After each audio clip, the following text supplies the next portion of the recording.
in, everyone, to the VESL Valorant High School Qualifiers. I'm Vaudable. We got Time to Light here as well in the booth. No longer in the background at one of the maps, just kind of switching it back up. Got back from my vacation in Valorant land, but here we are for another day of group stage action. We have some pretty interesting matchups ahead of us today on this one. The first one is going to be Wake Young Men's Leadership Academy, say that 10 times fast, versus Green Hope High C. So it's going to be interesting to see exactly how these two teams fare. We haven't seen them on this stream yet, so I'm curious what we're going to be witnessing from these two teams. I didn't know we got juice boxes playing. I see. Who's that? High C. You know, the juice from Coke. Oh, gotcha. It took me a sec there. I'm sorry. The joke for anybody who didn't get that one was Green Hope High is C team, but if you say it Green Hope High C, the drink, if you Google just High C without the GH. I forgot that was a drink until you starting mentioned off it, honestly. All right. I had it like last week. My school has it. It's amazing. It doesn't have caffeine and, you know, an alarming amount of sugar, so shout out them. Wake Young is using a sub as well, so thankfully they have all their players at least. I'd rather these teams use subs than not have a full roster, because at that point, we saw what happened yesterday. We got all the evidence we need on why you need a full roster. Interestingly enough, yesterday, the 3 teams that had 4 total players had 13 rounds combined in 3 maps. You need 13 to win a single map, so those combination numbers are not going to help you over multiple different days or games or best of ones. We do have 4 best of ones again.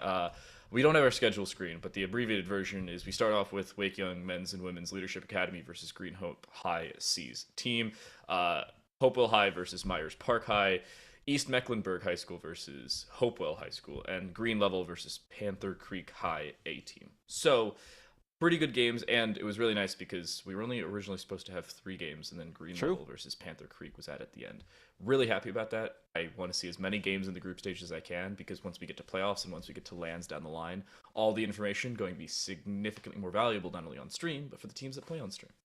And we can actually see how the teams performed, go from there, and then actually have some information about the players and the rosters and what to expect going forward from that point on. We're still waiting to see what the map pick is going to be for this one. We saw Ascent twice, Haven, and Lotus yesterday. Excuse me, I have the hiccups for some reason. Apparently, from what was you? It was you, Time Delay, or was it our producer who was telling us that like a thing of peanut butter helps with that? So if anyone has hiccups, there you go. Producer. Shout out. But nonetheless, maybe I'll have to do that on a break, but we'll be getting into this match as quickly as we can for this first one between these two teams. And we saw a decent amount of action. The one match that we had that had all teams, then that was actually able to go the distance all the way into OT, which is great. But of course, the other ones, as you mentioned, I think the maximum amount of rounds the team was able to get was 5. So unfortunately, couldn't get past that. Some different looks at the teams when they had 4 players too, and a lot of the issues were when the defense side came around, it was tough for them because they were lacking a player, but also they usually had to rely on just one really good player for the most part to try and frag out, get all the kills, and sometimes it worked, but most of the time it didn't. Yeah, with VESL, you're looking at high school teams that are playing a little closer, assuming they have all 5 members on both squads. With traditional Valorant, high school, and Rocket League that you see outside of VESL, it's a lot of the times not as close, which is awesome. Coming into VESL, I'm not going to lie to you. Coming into VESL, I was a little concerned, being like, oh, we have 4 games a day for like 3 straight days, 4 straight days. I don't know how close these games are going to be. If those 3 teams that had 4 players yesterday had all 5 players, they probably would have sent things either to overtime or to at least 20 rounds. We may have finished. We'd have been here till midnight. Yeah, it would have been a longer day. And honestly, I don't hate longer days because they're close, because they're a little bit more, we'll say, entertaining, and it gives us more information on these teams. The more information on the teams we have, the more we can see these teams play, especially in these group stages, these qualifiers, is all that much more important down the line, because not only does it help us build storylines, it helps you see your squads play a little bit more. And I'm a very big fan, hoping to see it more today, and hoping to see all 8 teams with all 5 players. I want to see 40 players today. Please. This first one, again, I don't know if we said it before, but yeah, we did, that they're playing with a sub for Wake Young men's and women's. So they have all their players, at least maybe not their main roster, but they have a full roster, and that's going to benefit them even more so because the biggest thing we talked about yesterday too in that final matchup is that when they were on the attacking side, it was rough because they didn't have someone to potentially get more information before they get taken out, and that's what happened a lot of times too. They tried desperately to even things up. They were able to do that, but they didn't have that extra player that could play more flex of a role and get more information for their team. And the lack of information between one team and the other was just so monumental that many times, even when like a flank was coming out or when they were trying to push back on the site, they couldn't really do anything about it because they had no idea where the people were.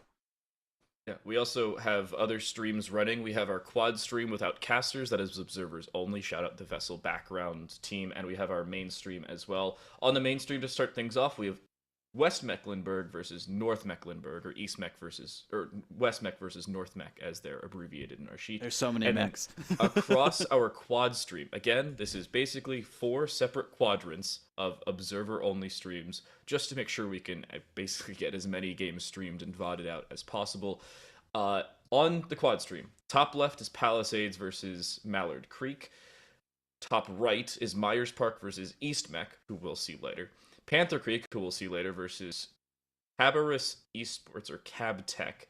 And bottom right is NC Virtual Academy versus Holly Springs, who we also saw yesterday. I think it's Holly Springs B team, so not the exact same roster, but still Holly Springs. We've got a lot of games. We have 6 separate games all going either at the exact same time or scheduled for the exact same time across all of VESL for 3 of our 4 slots today. There are not going to be 8:15 games in the 4th slot on the quad stream. However, some of them may run late, so keep that in mind. Great matches today, great competition, and a great time that we're going to be having a new map on the B stream from what we saw last time.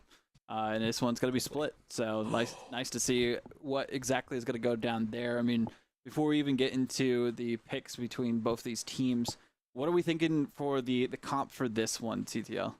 So I have my preferred comp, and I have the comp that everybody who plays professionally or semi-professionally follows. Preferred comp is somewhat similar because Split has a lot of different options, but I prefer to bring a KO or a Sova here, really up to how I'm feeling on the day. I'm the initiator role most of the time, so it really is just a coin flip. You won't see a KO or a Sova all that often, which is the statistical outlier to this one. KO 2.1% of the time. Sova has been played on Split 0.008% of the time in the last 90 days. 8%. Wow. Why do you think that is? I mean, Sova isn't all that viable. The information gain at my level of play is significantly more useful than the information you can gain at much higher levels of play. Everybody's been playing Sova since the start of beta, and all the lineups that you could have to be useful, basically not as useful anymore. So Sova's people not know them as by viable. now and all that. Yeah. Yeah. The other conversation is what type of composition do you run? Do you run double initiator, double controller? You can run double sentinel. It's not seen all that often. Your sentinel is usually going to be Cypher here. If you're running double controller, it's going to consist of 2 of the 3 following, Astra, Viper, or Omen. You can run Raze or Jet. You can also run Sky or Breach. You got a lot of options. Sage is also one of those options, played about 11% of the time. You're more than okay to play really any of the agents in the pool, other than apparently Sova, who I like to play about 50% of the time. So maybe that's why I'm not winning my ranked games. This is the first time we've seen Sage being played on the B stream too. We didn't see that at all yesterday. So maybe playing more of a support role for their team, making sure that once they get out of a fight, that they can sustain as best they can. We saw some situations where that would have been useful in the past, but ignore the observers changing their sound for a second. There we go. Well, locking in the agents here. Yeah, somebody pressed the Windows key. It seems like we have a breach on Wake leadership, so that'll be interesting to see how that goes for them there. But I also like this map because it only has the 2 sites instead of like the 3 that we saw on the last map yesterday. So a lot more manageable for the most part for the defending side. They have from Green Hope C, and I'm curious on how that's going to go for them. So I was talking about playing Sova, not very often. Phoenix is twice as likely to be played as Sova, 0.16% of the time. Less than 1% of the time will you see Sova as a duelist. Such a high percent. Yeah, the fact that we're also seeing double duelist here isn't all that uncommon, but it's still somewhat notable considering that's the only double whatever they're running. They're running single controller, single initiator, single sentinel on that defensive side. So this is a couple things to keep an eye on that defense they're not going to have as much retake potential unless it is just straight up frags. Keep an eye on that lack of utility down the line when it may become a factor, because it's double duelist on the attack, but it's 4 separate duelists. That's a lot of duelists.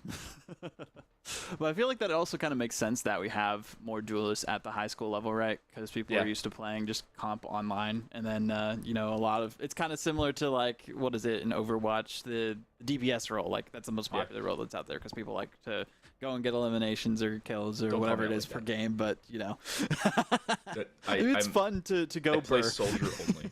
Okay. Oh no, you're one of those people. Okay, so when I started playing games on PC, I started playing PUBG, Rainbow Six, Counter-Strike, and then Valorant when it eventually came out.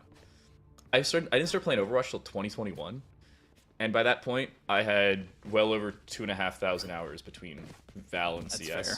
So Soldier on low sensitivity is basically just Val and CS, but with Overwatch abilities. That makes a lot of sense.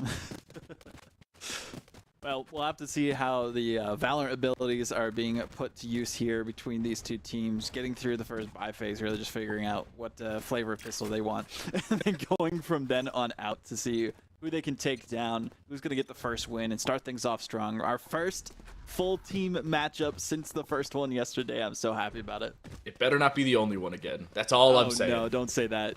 Everybody needs to show up, because it's a B rush, and it seems like it's going to be a fairly quick one. Paranoia actually used there by the defense for Green Hope. I like that decision. You hear a decent bit of sound cues. You've also got an aggression through mid. I'm a Gen. Do they get the wall up in time? Yes, just barely. Oof. Able to clear out a little bit there, get some information on where the team on the other side is. Rotating around the bottom half of the map, though, back into their spawn and towards A, so this is going to be a big grab if we do see, who's that, JJO going for something here on the read. Seems like a double stack towards the top of the ramp. Nobody swung this just yet. I think a shoulder peek just went through, but Rose didn't hear it. And as soon as they do, they'll just turn their attention and go straight for it. Right click, close range. Oh no, they did those! And JJO finds one for it. Oof. Taken out, though, right afterwards. 4-on-3 situation. Time it ticking down. Condensed Cosmos. Flashed as well. Oh, they almost got away with it, too. If the flash didn't come through, then they would have been able to sneak up on them. But now you see everyone trading somehow into a 1v1 situation. Good shot. Looking for the finish. Got some damage, but they're both kind of hurt here. Just one good pop from either player is all it's going to take to get the first round. Misses the shot, but gets the second one. And there we go. The defenders get the victory for Green Hope C. Chu ending up finding that final shot. It was 2 body shots that were really all that was required. And the Sheriff investment ends up working at the end of the day. I like the decision just to go for the full investment on the better of the pistols. And if you can hit your shots like we saw them do, well, that's all you need. Sometimes it is just hit your shots forehead, and it works at the end of the day. Green Hope C, that was a very dangerous round though. Swag checked finds 4 kills, assisted on 2 of them, in all fairness, and one of them kind of was baited in, so I'll add a little bit of an asterisk to the 4K, but it's a 4K, and could have been an ace on the pistol, no less. That would have been an insane finish, but that also doesn't bode well for the rest of the team, right? It was just one player. We talked about this yesterday. You can't rely specifically on one duelist fragging out for the majority of the game, but Swag checked. No, I was going to say, someone had to eventually shoot them. I think they were waiting to see if anyone else passed, but they couldn't get the next one, unfortunately, there, as it will be 4-2 here. Wake leadership already down even more so. Yeah, and you're seeing JJO find 2 kills and a headshot onto the Sage, who will end up following the counter Sage. Imogen will end up walking away with that kill just the same. And a 4v1 here for Sir TZN. I don't know if it's like Tarzan or something along those lines. Either way, they're down. It's hard to know. Maybe they'll let us know in the chat. Ask Twitch chat, yeah. We're on a 5-minute delay, so we won't pick it up for like the next 3 rounds. But if you know how to say Sir TZN, I'm going to go with Tarzan until I'm told otherwise. Sir Tarzan, yeah, that works. Well, I feel like they would have had like R in there somewhere, you know, like TRZN. That's true. Okay, yeah, I'm gonna go with Sir TZN until told otherwise. That seems like a safe bet. That's what it says. That is a safe bet for now. We'll get updates as, you know, these teams advance throughout the bracket and into the main event itself. But nonetheless, first 2 rounds, Green Hope C, pretty cool, calm, and collected, except when it went to that 1v1 situation that they clutched up at the end of the day there. Swag check, looking for something here. Does have the angle, the shot misses, unfortunately. And it will be taking it down. Chu, who was the star of the show in that first round, can't do anything there. Everybody running in behind him. Heaven has been taken, but the B site really hasn't, and they haven't extended into CT to make it worth it. This is a problem if they go one-dimensional. They want to try to extend, but I don't know if they clear Hell immediately, nor will they clear the cubby. They haven't cleared Hell. Swag check, look for it, and you die again. Clear your corners. Oh no, that's so unfortunate. But they were able to clean things up a little bit here for Wake Leadership. 4v2 situation, a lot better response than the end before, and well, they took one down and traded a little bit, not working out too well for Green Hope C. But as I say that, JJO doing the best work that they can possible. They were blinded. That was the perfect flash for them to be taken down. Yeah, Sir TZN was on the ropes as they put that flash forward, and as soon as they flash them, it's up the ropes, in and swinging. No way to expect either A, where they're coming from unless you hear them going up the ropes, which in all fairness you would have. But as soon as they do, they strafe away from them, so there's no way to just freely try and spray while guessing. Good setup, good round, and an extremely important last couple kills for Wake Leadership. Could have been bad, but it wasn't, and they win the round off the back. Thank goodness for them. Didn't have to wait too long to get a round 2. Helps them out eco-wise a little bit. You do see the one player with only 50 credits left after this, so not really a must-win, but would definitely help their efforts going forward from here on out on the attacking side of things. Phoenix going forward, waiting to run it back if they need to.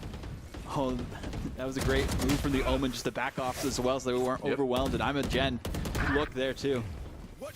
In the end, it's a 2-for-1 trade, but sitting inside this smoke, watch out for the Jet. And swinging through, Flying Tiger has no idea. They'll still swing for the kill, somehow in 180, but they'll still only walk away with that single frag before refragging back the other way. Sir TZN will fall just the same in a 1v3 for the 1 HP Reyna. Popping Empress and finding an opening kill here would be very, very useful.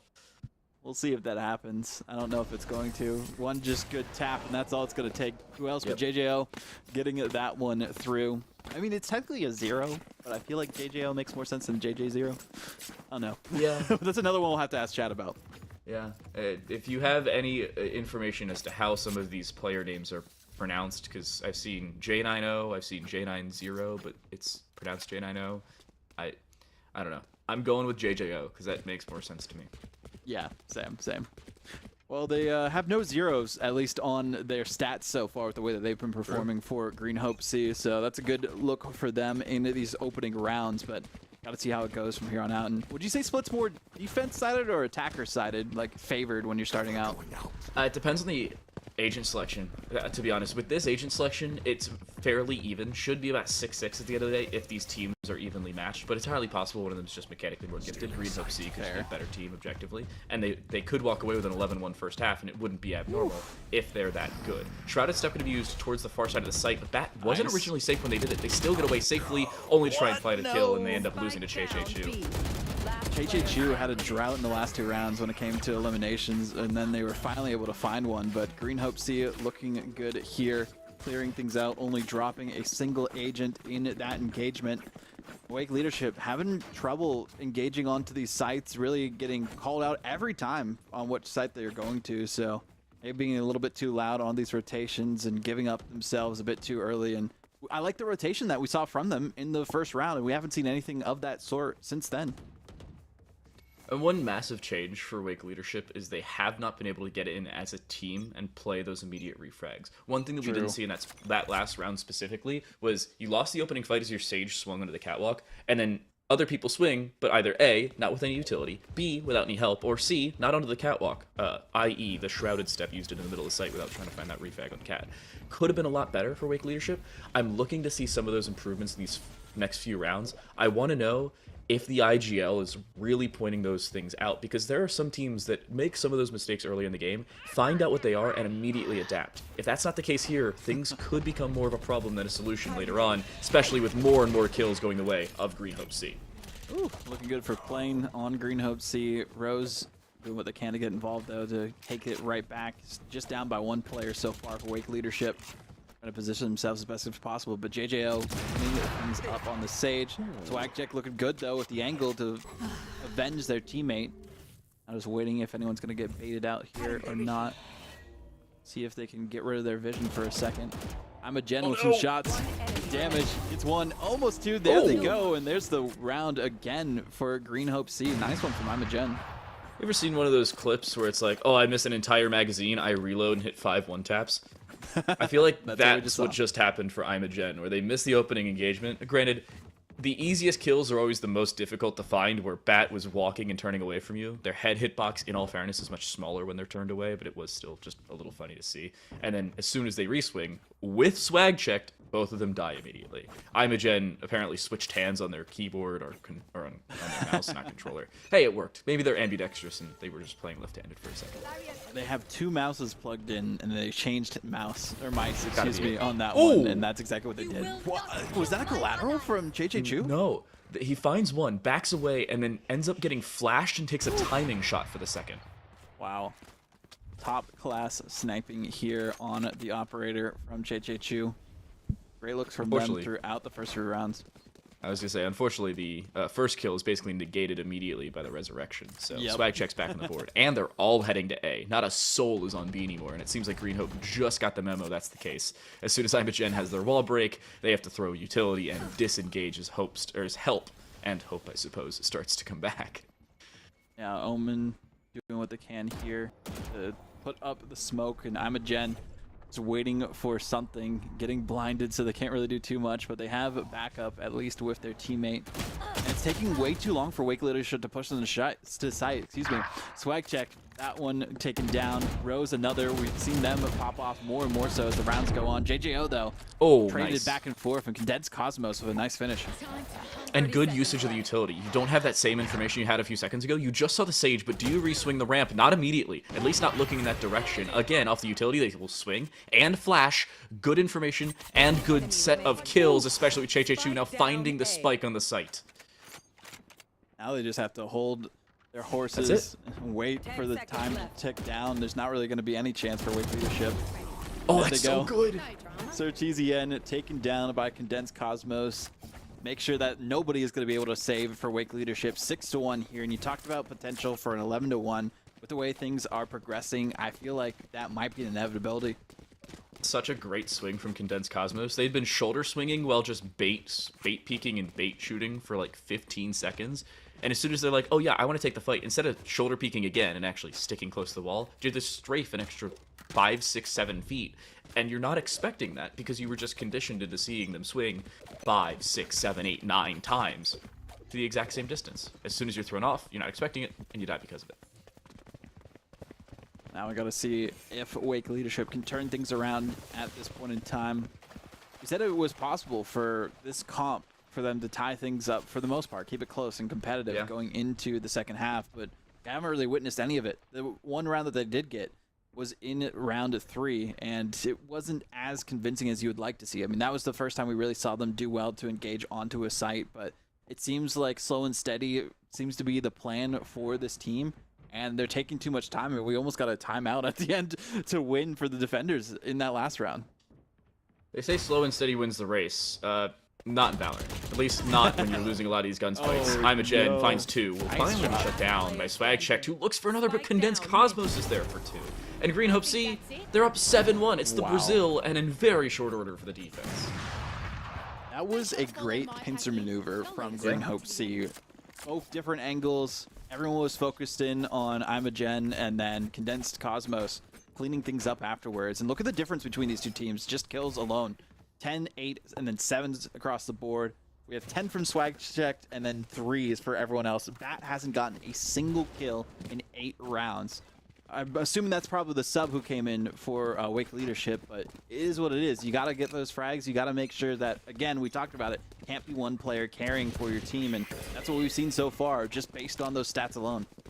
It's nice to have one player help, but it is not convenient to rely on them every single round to do so. Condensed does see 2 players, but guesses wrong in the swing. And there's that last player alive on the site itself. JJ will end up falling. Nice collapse of the A site, as Wake Leadership will have the spike down and a doubled up man advantage.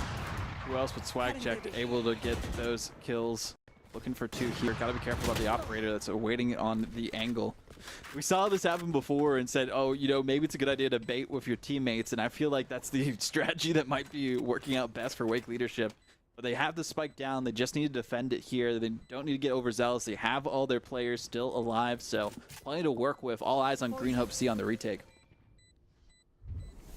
The aggression has to start to come through now. If you don't go for it in the next 3 or 4 seconds, I suppose you have to save already. Imogen finds one, looks for a second, but Swagcheck swings from the ramp and finds their 4th kill in the round.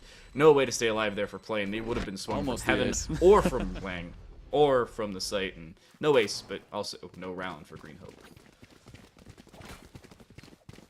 Took 6 rounds for them to bounce back there for the most part and get another one on the board for Wake leadership. Now need to continue from then on out towards the remainder of the half for their team to turn things around.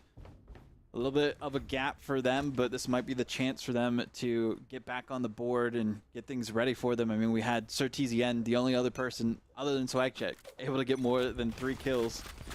Swagcheck definitely seems to be the enemy #1 for Green Hope C. If you can take out Swagcheck, then you can take out all the wind in the sails of Wake leadership, and that is not a good spot to be in for Swagcheck. Team Rolling Thunder get caught by your own utility, and they don't really catch anybody from Green Hope C except for the Omen, who just uses a couple shredded steps and a smoke to get away. Even a run it back dedicated. They want to try and swing this and get as aggressive as possible. Flying Tiger does find one with it, looking for a second, somehow not being swung from CT, and as soon as they do, their duplicate will be removed. Nice from Flying Tiger, able to get one down from Green Hope C. Flash comes out though, and it's a bad spot to be in. People being traded back and forth. Imogen able to bring it back. Cosmos and Imogen and Plane cleaning up the rest of the competition. One player remains here, and they will be taking down a peg. Rose can't do anything to bounce back for their team.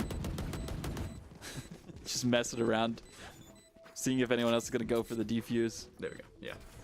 I was hoping. I was like, come on, guys. You can't BM that much. One thing that a lot of people miss, especially as the casual viewer, is with ultimate points. You can get ultimate points in a lot of different ways. You get a kill, you get an ultimate point. You get a death, you get an ultimate point. You pick up an ultimate orb, you guessed it, you get an ultimate point. However, if you defuse or plant the spike, you also get an ultimate point. So Plane was originally on it, and they were like, wait, I already have my ult. So they get it to half and allow somebody else to hop on, i.e. their Sage, who had just found 2 kills, used their resurrection, and needed more ultimate points. So they gave one away. And that's always a solid strategy too. Spread the love for your teammates. Yeah. They have a couple rounds left for the half, and making sure that everyone eats well. That's what you want to see from Green Hope C. Just took a little bit of time for the second player who they decided to go for the defuse fully onto that one, but nonetheless, they show up. And then Swagcheck, even with this flash, was able to get one, but one's not going to be enough. Take it to the bank for them. This isn't a terrible position. Hold up. From the shadows used, they have site control, they have vent control, and now they have A main control. Even if you start to swarm the site, you're going to be swarmed yourself. And the Omen just swung from ramp and saw that Phoenix. No safe place anywhere, and it's going to work. Green Hope C's variation has played to perfection. Rose left alone in a 1 versus 3. No shot at that one. Plane collapses from A long for 2 on the round. And Green Hope C a textbook round victory with player disadvantage. Last round in the half. Last round for the half. And last chance really for Wake leadership to try and turn things around, I feel like, in this game. Defending side, I don't know if that'll be their strong suit, but it's been working out really well for the side of Green Hope C. Looking at Plane specifically and the way that they've been able to get so much information, know exactly which site that the other team is going on, specifically for B in the back side of it, but now they are kind of alone at that end, and they don't really need to worry too much because they have faith in their teammates. Looking at how things have been going so far, everyone has been firing on all cylinders for Green Hope C. Now we got to see what Wake leadership can do in this final round and a half to bounce back. We talk about individualism and not wanting to rely on that singular player. That singular player, by the way, has 15 kills. The rest of the team has 14 combined, not including this round, and it's starting to become a little bit more of a difficulty as they start to lose a couple of these rounds. Spike going to be planted, and fairly safely at that, but the swing through. Che at least denies it and slows things down. What a great denial to that, trying to support their team, but a little bit too wide open from that flank. None of their teammates were backing them up on the angle. They didn't expect anyone to be ballsy enough to go for that one, but it will be Wake leadership having the advantage in the players. But the star of the show, Plane, is still alive, but the angle was too much, and eventually someone was going to take them down. Wake leadership do get around. They do get something here at the end of the first half, and with the switch in sides, we'll see if they can do a better job on defense than whatever it was that we saw on the attacking side that just wasn't working. Yeah, and I like that last round from Wake Leadership. It shows that they had good situational awareness and that Swag Checked was comfortable relying on their team to go do something else. What they did was they allowed the rest of the squad to sit on site, and then Swag Checked just had a very long and drawn-out flank going from B Heaven, down the back of CT steps, and all the way through the defender spawn to flank through and find that final kill. It would have been 2 if the rest of the team didn't step up, but they did, and they found a nice couple kills. I said they had 14 going into that round. Now, if I'm doing my math correctly, they're up to 17 total, so Swag Checked only needed 2 kills to pick up that round, and a 2 KPR is not the end of the world, nor the most definitive thing to ever be seen. So, Wake Leadership has a little bit more, we'll say, green hope. We'll have to see what they can do, though, on their side of things for the defensive half. Playing not in the best spot that they could be, but they are using their agents to get more vision on exactly where the positioning is for the side of Green Hope, or excuse me, Wake Leadership on the defensive. Now rotating around, noticing that B is heavily covered. We haven't really seen anyone go down mid for the most part, and I feel like they don't really want to focus on that too much. So instead, going to the 8 site, seeing if they can just circumvent the situation that they found themselves in, but flanks are coming out from Wake Leadership, and they got to be careful if you're Green Hope C for not being flanked from behind in this position that they've found themselves in. Oh, and even with pistols, that flank becomes especially more deadly. They want to try and plant, but they really don't have a safe space nor time to do so. The site being swarmed, look at the minimap. They're sending on the Wake Leadership side, and Swag Checked already has the opener. Nice from Swag Check. So TZN taken out by Plane. MVP on their team, but Bat, the player with only 1 kill so far, kills the main star of the show for Green Hope C. They're able to clean things up, only dropping a single player on Wake Leadership to win that round. That is a confident victory, but it's only the pistols. Pistol's a good start, though. And having that pistol gives yourself a little bit more redundancy on that defensive side. You have freedom to move about. If you need to have a little bit more, we'll say, mulligans in the later stages, losing the pistol doesn't make things easy. You'd be down 10-3. This round would basically be a do or die, but it's not. And now Green Hope C, they'll have to save. They got a spike plant, but it's really not going to matter all that much. They will mostly save, actually, they will almost entirely save across the board. It makes sense, especially after the way that round went. They wanted to change things up a little bit. They still have time and plenty of rounds in their favor. They don't want to overextend themselves and have things work out well time after time for Wake Leadership, because we haven't seen back-to-back rounds won by Wake Leadership just yet. They've gotten some sparingly here and there off of some mistakes from Green Hope, but some clutches from Wake Leadership as well. So now changing things up. Have the breach coming through. Omen taken out first, though. Plane, star of the show, taken out by the star of the show on the other side, Swag Check, and that's 3 kills already for Wake Leadership. Doing much better on the defensive half. Great utility usage. You put the smoke out there and you allow yourself to re-swing because you add the aftershock in front of the smoke to make sure they have to retreat back into it if they were already in front, which fortunately we saw they weren't, but it wouldn't matter at the end of the day. And you have a good swing, you have a dismiss to get out of jail. That is a very, very good set of circumstances for Wake Leadership, and good situational awareness. Imogen's in a 1 versus 4 here, finds a first, and does have about 15 seconds left on that heal. This round is not impossible. If you pick up a kill and or weapon, if not both at the same time, you could very well take it. However, it is a lot of ifs in that scenario, and no guarantees by any means. 30 seconds left. No ands or buts on that one. But clear it. One player left here. Imogen didn't even have the angle, really. They didn't really have anything to save either, so they were just going for it. Does give some more to the other end, some more confidence at that. 2 rounds in a row for the first time for Wake Leadership. They are feeling much more confident on this defensive half.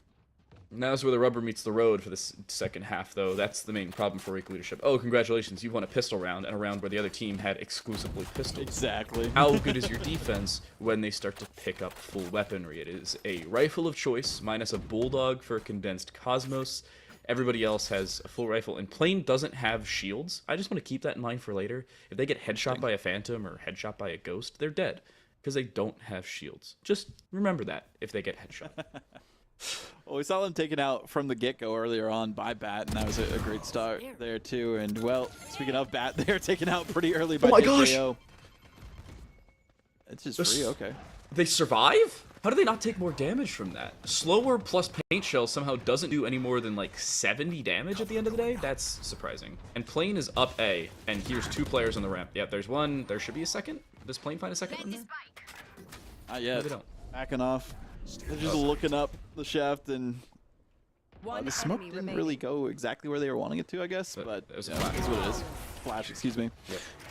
Flawless though for Green Hope C, and that was your question answered there, Time Delight. That you know, we didn't know how this Wake Leadership team would do defensively once the metal hit the paint, and we see exactly what happened there. Every single player having, for the most part, a full kit, except playing with the shield, and they didn't even need it, as they were able to clutch things up at the end, get that final kill, and turn things back in their favor. Now only 3 rounds away from a victory.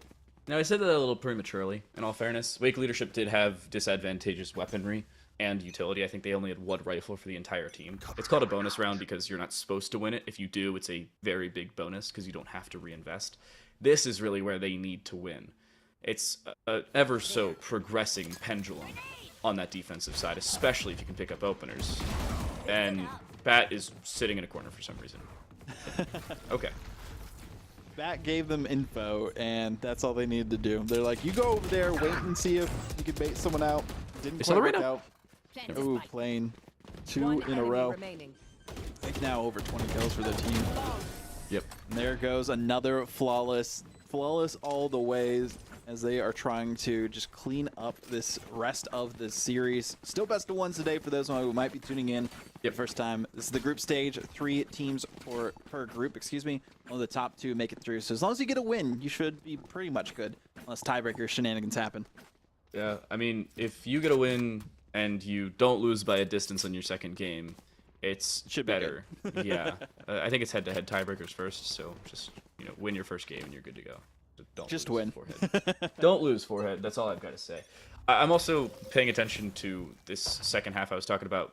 That was where the rubber meets the road, that second round of real rifles for Wake Leadership, and getting flawless, not the greatest. A flash is being prepped here. It hits 3 players, but then it's just like, oh yeah, 2 of them peek, the other 2 swing away and stay safe.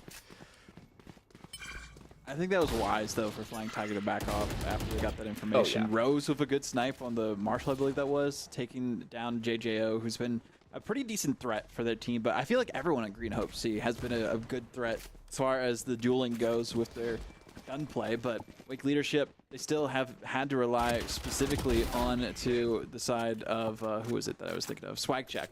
And that Search though, has been picking up the pieces here and there, able to get some individual wins in these gunfights, and now Swag Check, speaking of them, the Sheriff doing what they can but can't hit a single shot. Finally did take down 1, but did get traded. Who else but Plane? This is more than possible on both sides, though. 2v4 isn't unreasonable to pick up, especially as you've already gotten onto the site. You have rifles, you have site control, and you have a post plant. Keep an eye on that flank, though. 2 players going in from Heaven, the other 2 from B main, not from CT, and both of these players are stacking up in the cubby and back in Ninja. They are not safe from B main, and it's really not going to matter. Shrouded step into the open, and you're dead every day of the week. Yeah, Plane's not surviving that one. That's gotta hurt too. Was looking in the wrong direction as well. Didn't expect the full-on flank from mid, and that's exactly what we saw happen for Wake Leadership. So I wouldn't say there was a confident victory from them, even though they did have so many players remaining. They could have easily had that be overwhelming for them if there was a better angle and a better spot to hide for the Green Hope C attacking side. But they've put themselves in their own cage, and they just had to sit there and deal with it afterwards for that round. 6 on the board. That's a comeback you need, and more importantly, a fairly definitive round that you need as well. Good decision making throughout, and you can see they're fairly decisive on that defensive side. Maybe it took a couple rounds to get a little bit more comfortable as soon as the real guns came out, but as soon as they did, they started firing on all cylinders, or with all gun barrels, depending on how you look at engines versus rifles. It's looking good. It's looking at least better. No guarantees here, as Bat sits in the corner again, and just barely will survive. Go buy a lottery ticket. I don't know how they were able to escape that Swag Check, though. Taking 1 for the road onto Amagen. No more kills or anything available for the other team. Flying Tiger. Get taken down and playing with a 3-piece. Oh my goodness. Flank coming through. Shrouded Step. I don't know if they're going to survive that one. They won't. And Rose will actually line up both them and Che-Che, because Che-Che was still worried about the backside of the stairs. Everybody re-engaging seemingly in every single fight. And we're staying a little bit more even in the second half. And Plane and Swag Check, again, are at the same kill totals. feel like that was a bit of a mistake from Green Hope C. They didn't need to push the issue as much as they did, and they kind of left themselves wide open to that attack from Rose, who popped off in their own right. I mean, 3 kills for them. That's the most we've seen anyone other than Swagcheck individually be able to get in these rounds for Wake Leadership, and that's 2 rounds in a row for Wake Leadership. Monumental comeback potential, but they got to keep it up from there on out. We've seen them get 2 rounds before and get a bit overzealous and not able to do too much, but Green Hope C, they really need to change up their initiating strategy because it's not really been looking too good these last 2 rounds. Fault Line hits 3 players, but they used the flash to get out, and there was a gap on the right side of that dark cover. I'm pretty sure at least one player saw the breach disengage. And here's the engagement back for JJO, and they'll walk straight into 2 players. Quick kill from Swagcheck, but a quick return just the same. Nice from Chechechu to take down Swagcheck, the main striking force for the other end. And Chechechu, relatively silent for the most part before, but now 2 kills in it this round. 3-on-2, make it 2-on-2 situation, 2-on-1. Oh no. Chechechu with 3 kills to their own name. Looking to finish things up, and they do just that, a 4-piece for them. Looking nice.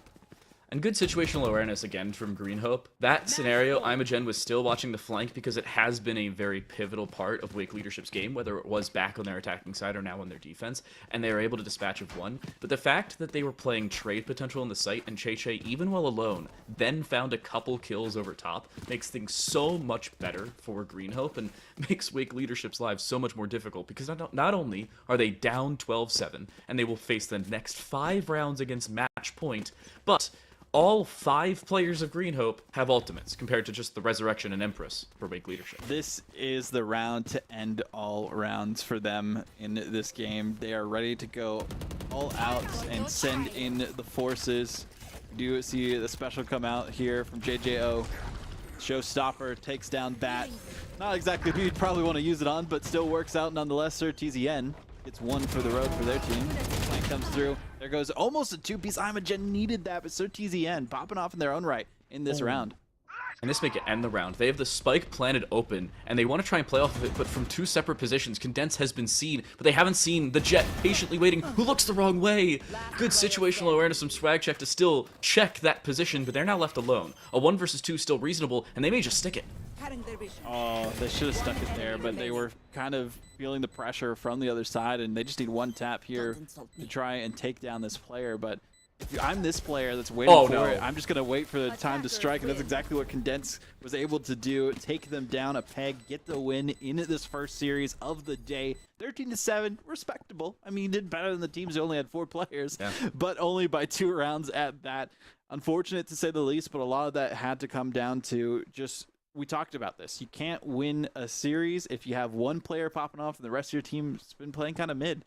And that's exactly what we saw here. Swagcheck with 27 had the most kills in the entire lobby, but the rest of their team was not able to do too much for it. Yeah, I was going to bring this up from yesterday. In our only other 5 versus 5 game yesterday, the game ended 14-12. If I recall correctly, the scoreboard at the end of the game, because I'm actually bringing it up as much as I'm curious, the scoreboard at the end of the game showed 1 player at 30-something kills, and the rest of the team was behind by 5, 6, 7 plus. Yeah, so Holly Springs ended up winning the game 14-12, and yet at the end of the day, it was still a massive kill total for Bonsai and Bonsai alone. I'm bringing up the exact number. Yeah, Bonsai was fragging out. It was insane. As soon as the video loads, please Twitch VODs come up on my screen. Uno momento, por favore. Bonsai found 32 kills. Wow. They were the only one insane. Above 22. Null found 21, Richstar found 17. It was a similar case here where 1 player steps up for a massive kill total, the rest of the team not as present and they needed to be. And as soon as we saw Swag get taken down, Swagcheck, it wasn't really too much to be seen from the rest of the team. I mean, we did see individual performances that were nice. Rose, when they were able to get the final round that we saw out of one side for Wake Leadership. But apart from that, Sir TZN was doing some good work too. Having a sub, though, makes it difficult for you to get a victory in these matches, and that was as evident as can be here. I wasn't really able to do as much as we would have liked them to in that matchup. We're assuming that's the sub. We don't know 100% if that is or not. Nonetheless, though, that was a great first round to start off. We had 2 full teams going into it, and we're going to be taking our first break of the day. Then after that, we have Hopewell High versus Myers Park High. You don't want to miss it.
back, everyone, to another iteration of the VESL Valorant High School Qualifiers in Vaudeville. We got Time to Light here yet again, and we just had a very interesting matchup.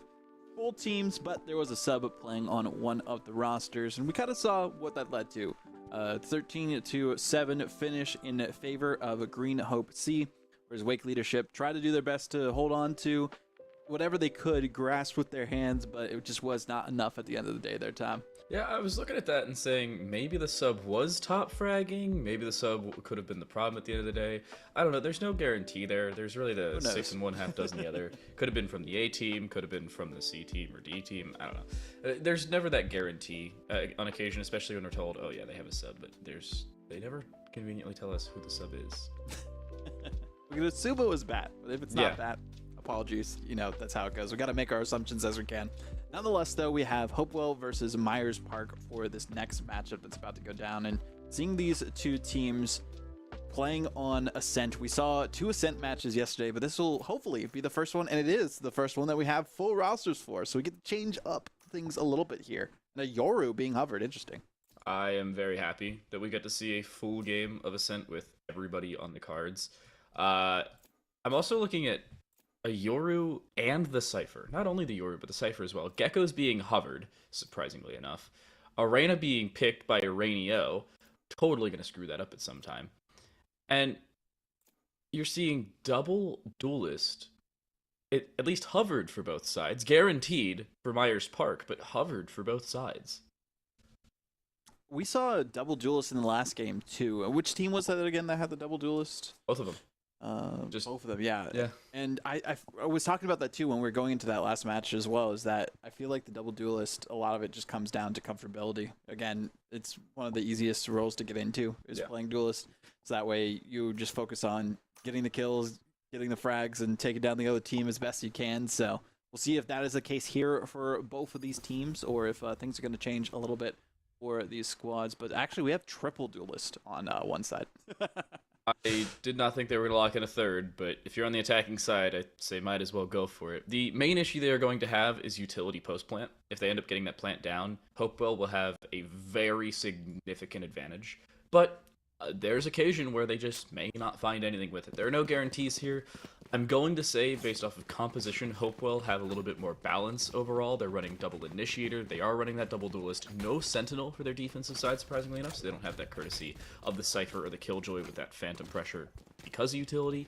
But maybe it works. I don't know. This is going to take a lot of development and a lot of me questioning what the heck these agent selections are. Because triple Duelist versus double Duelist and double Initiator is something I can pretty confidently say is not something I've seen before. Well, we always like unorthodox matches here at VESL. I mean, it is high school competition. Maybe these are just people picking whatever their favorite flavor of agent is, and that's what we might be seeing from Myers Park here with the triple Duelist. Again, on the attacking side, might not be too bad. If they can get all the rounds that they want, then they'll be looking decent enough to hold off the advancements from Hopewell on the other end of things. But already, Arid able to get the first 2 for their team on the defending half, but taken out pretty quickly by Oak's enemy. Kaluza, I'm probably going to mispronounce that one a couple times. Going for the spike plant here already. What I miss? So the Cypher just threw up those tripwires, but the shots through the floor is actually what did damage to them.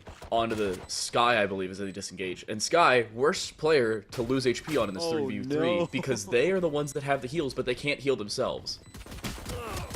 That's going to be dangerous too. Cypher taken down already. Back and forth trades, and Oak's enemy. Nice finish there onto indirect subject to get the win for the attacking side for Myers Park. On today's episode of Parts of Speech, indirect subject meets very much direct object, and a nice, easy kill. I gotta say, very good round for Myers Park. They did have a little bit of a benefit in that post-plant. Of the 2 agents you did not want to lose, you did not lose them. Oak's enemy stayed alive, and you kept your Cypher alive as well, the Astra and the Cypher, 2 non-duelists. I was talking about them having difficulties with post-plant. Not if they still have those 2 agents on the board, luckily for them, or fortunately for them, depending on how you look at it, they did not. Oak's enemy playing some tower defense here for a second, setting things up and getting ready for their team as best as possible. Nerf Chamber, who's playing Yoru. It's such an we were talking about that too, that there's a player named Nerf Chamber, but they probably came up with it as Chamber came out. Yoru fanboy. Or Oak's enemy getting the spike plant down, and Myers Park not really having to worry about anything. I mean, the triple initiator working out very well for them. Not initiator, excuse me, duelist. Yeah, no initiator, as a matter of fact, working out for them as well. Now, the benefit is they do still have flashes, technically 2 of them, if you look at it correctly, because you have actual flashes with Yoru and pseudo flashes, which really just near sights you as the Reyna. I'm not too unhappy with the decision because of how diverse their selection is for the duelists. Yes, they have 3 of them, but all of them have different types of utility. Finite or finite, depending on how they want it pronounced, has 3 separate pieces of utility that basically just helps them.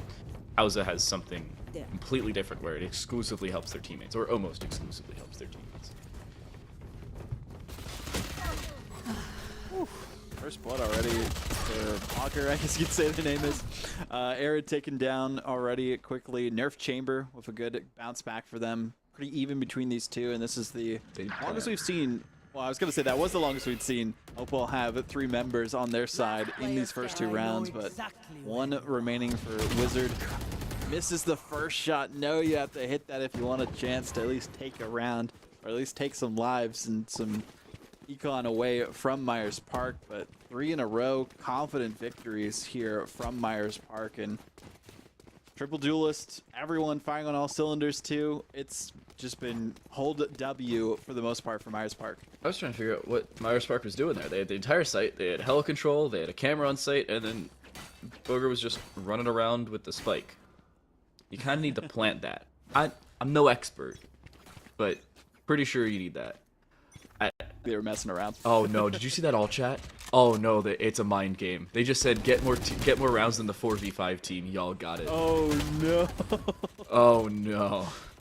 That's gotta hurt. I mean, they've been saying all chats a couple of times, saying prize money by the way, and that you know, this might be easy for them, for Myers Park. And, I mean, they're proving that to be the case here too. I wonder if there's a disconnect because there's multiple players just sitting there. No, so Wizard was sitting there and they were trying to conjure up a spell, or in their case, they were prepping the paranoia, and they just looked through mid, so it looked like they were depressed looking down at the ground. Which, ironically enough, is probably what they are right now after being shot down like that with utility in their hands. Ouch. Pepper Shaker with some light fun in the chat too, saying this is gonna be easy. Already 4-0. Come back at the Sentry coming through. They got this, I believe, even though they don't all have the weapons that they would want to be using here, but nonetheless, Oak's enemy getting a view on the situation, setting things up for whatever they really need for their team going forward, as trying to support them as best as possible. We're taking down. Good trade through the middle side, and Hauza, which I think is how you say that one. Cypher getting some good picks here, and just 1 remaining again. Wizard conjuring those spells, but not conjuring up any kills. Not again. Ouch. That's gotta hurt. And that one, yeah. Pepper Shaker says we could win 1 round, but our omen is new. Or our omen is new. Oh, that makes so much more sense. Okay. So actually some context. This game was originally scheduled for about 30 minutes ago, but we were having a background admin clarification, not problems, but they just wanted to make sure that the new player registration to the and all that, was exactly on the team and wasn't some casual collegiate former pro.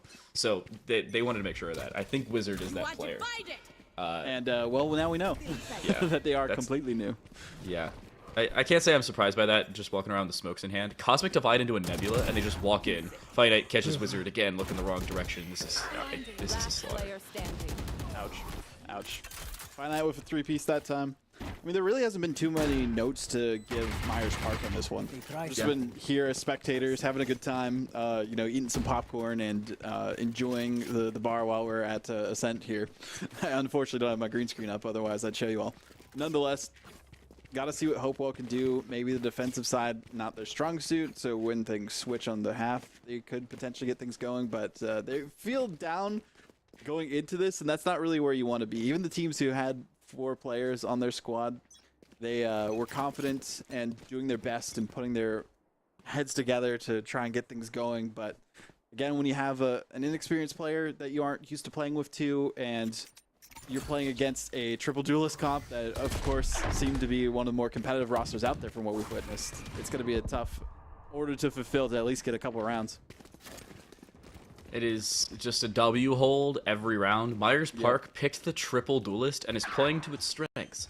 Playing slow is not the call with this agent composition, and I think they fully understand that.